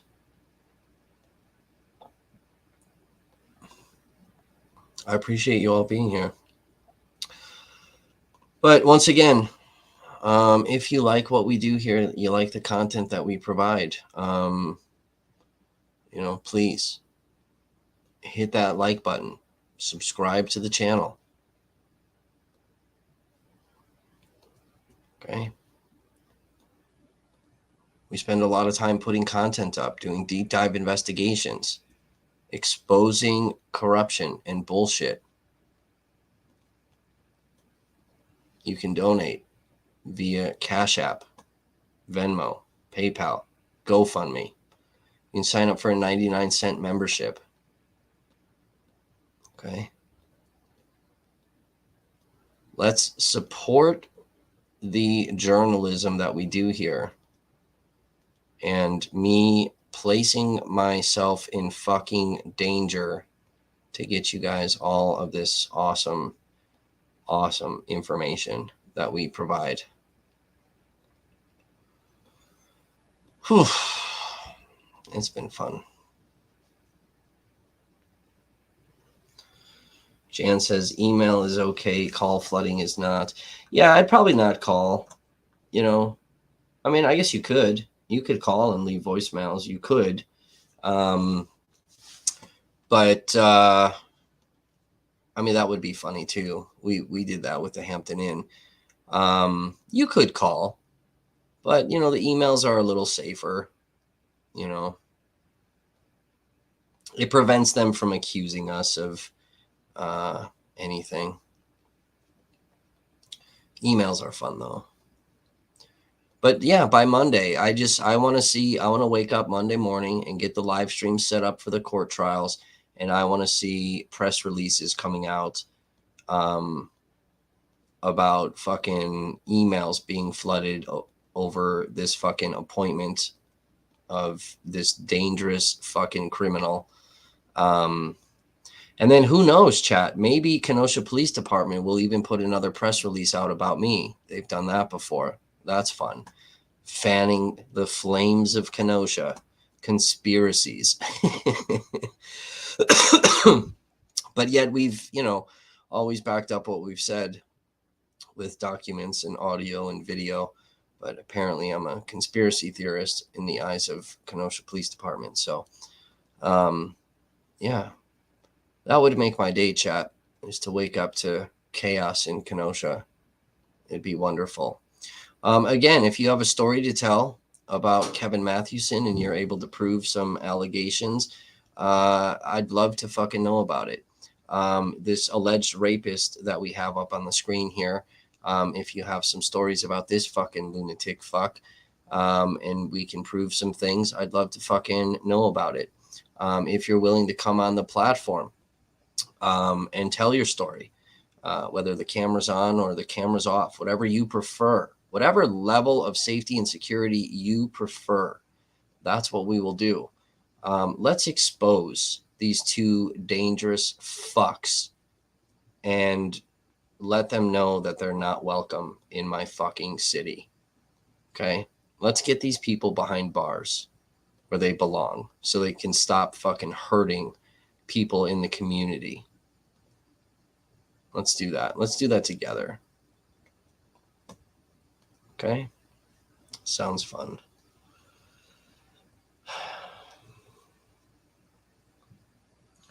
Look up your local alderman and let her know how you feel. Day drinker. I don't know if we have aldermen in this county. Well, you do. You have county board supervisors. That those are all the names that we were reading off earlier tonight. But your specific city, there probably is. There's always city government. So I would say that there probably is. That's what I would say. All right. Last moment for comments, questions, all of that. What do you guys have to say? Speak now or forever hold your peace. I'm going to get back to my alleged I don't do anything. I intentionally refused to go to work. I'm going to get back to those allegations and enjoy my time over here in what I do. So yeah, this is fun. Oh, day drinker didn't hear. Poor day drinker, always working.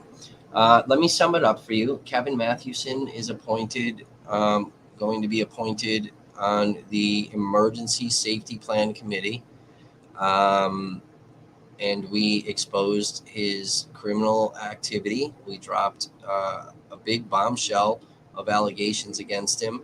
And somebody emailed me that CJ Halliburton raped them back in the day and took video of himself raping her. So we read that email. That was fucked. And he beat her repeatedly for 2 years, which, coincides with the police reports and all these other things. So it's really fucked up. Now, it's just an allegation, folks. It's an allegation. We don't know for sure. But that email came at 11:06 p.m. tonight. Very, very interesting. So we'll see. We'll see. A lot of people have stories. A lot of people have stories and are coming forward now. Thank God. See what happens? I'm brave enough. I paved the way for people. We elevate people's voices, and we want to be able to continue to elevate their voice and get justice for them by putting these degenerate criminals behind fucking bars. Let's do that. Let's do law enforcement's job for them, since they can't do it and all they want to do is protect fucking criminal offenders, and then they want to give them government appointments. Let's do law enforcement's job, and as the internet, force their fucking hand to start filing formal charges against these fucking degenerates. Okay? David says, keep the stream going. You can play with yourself later.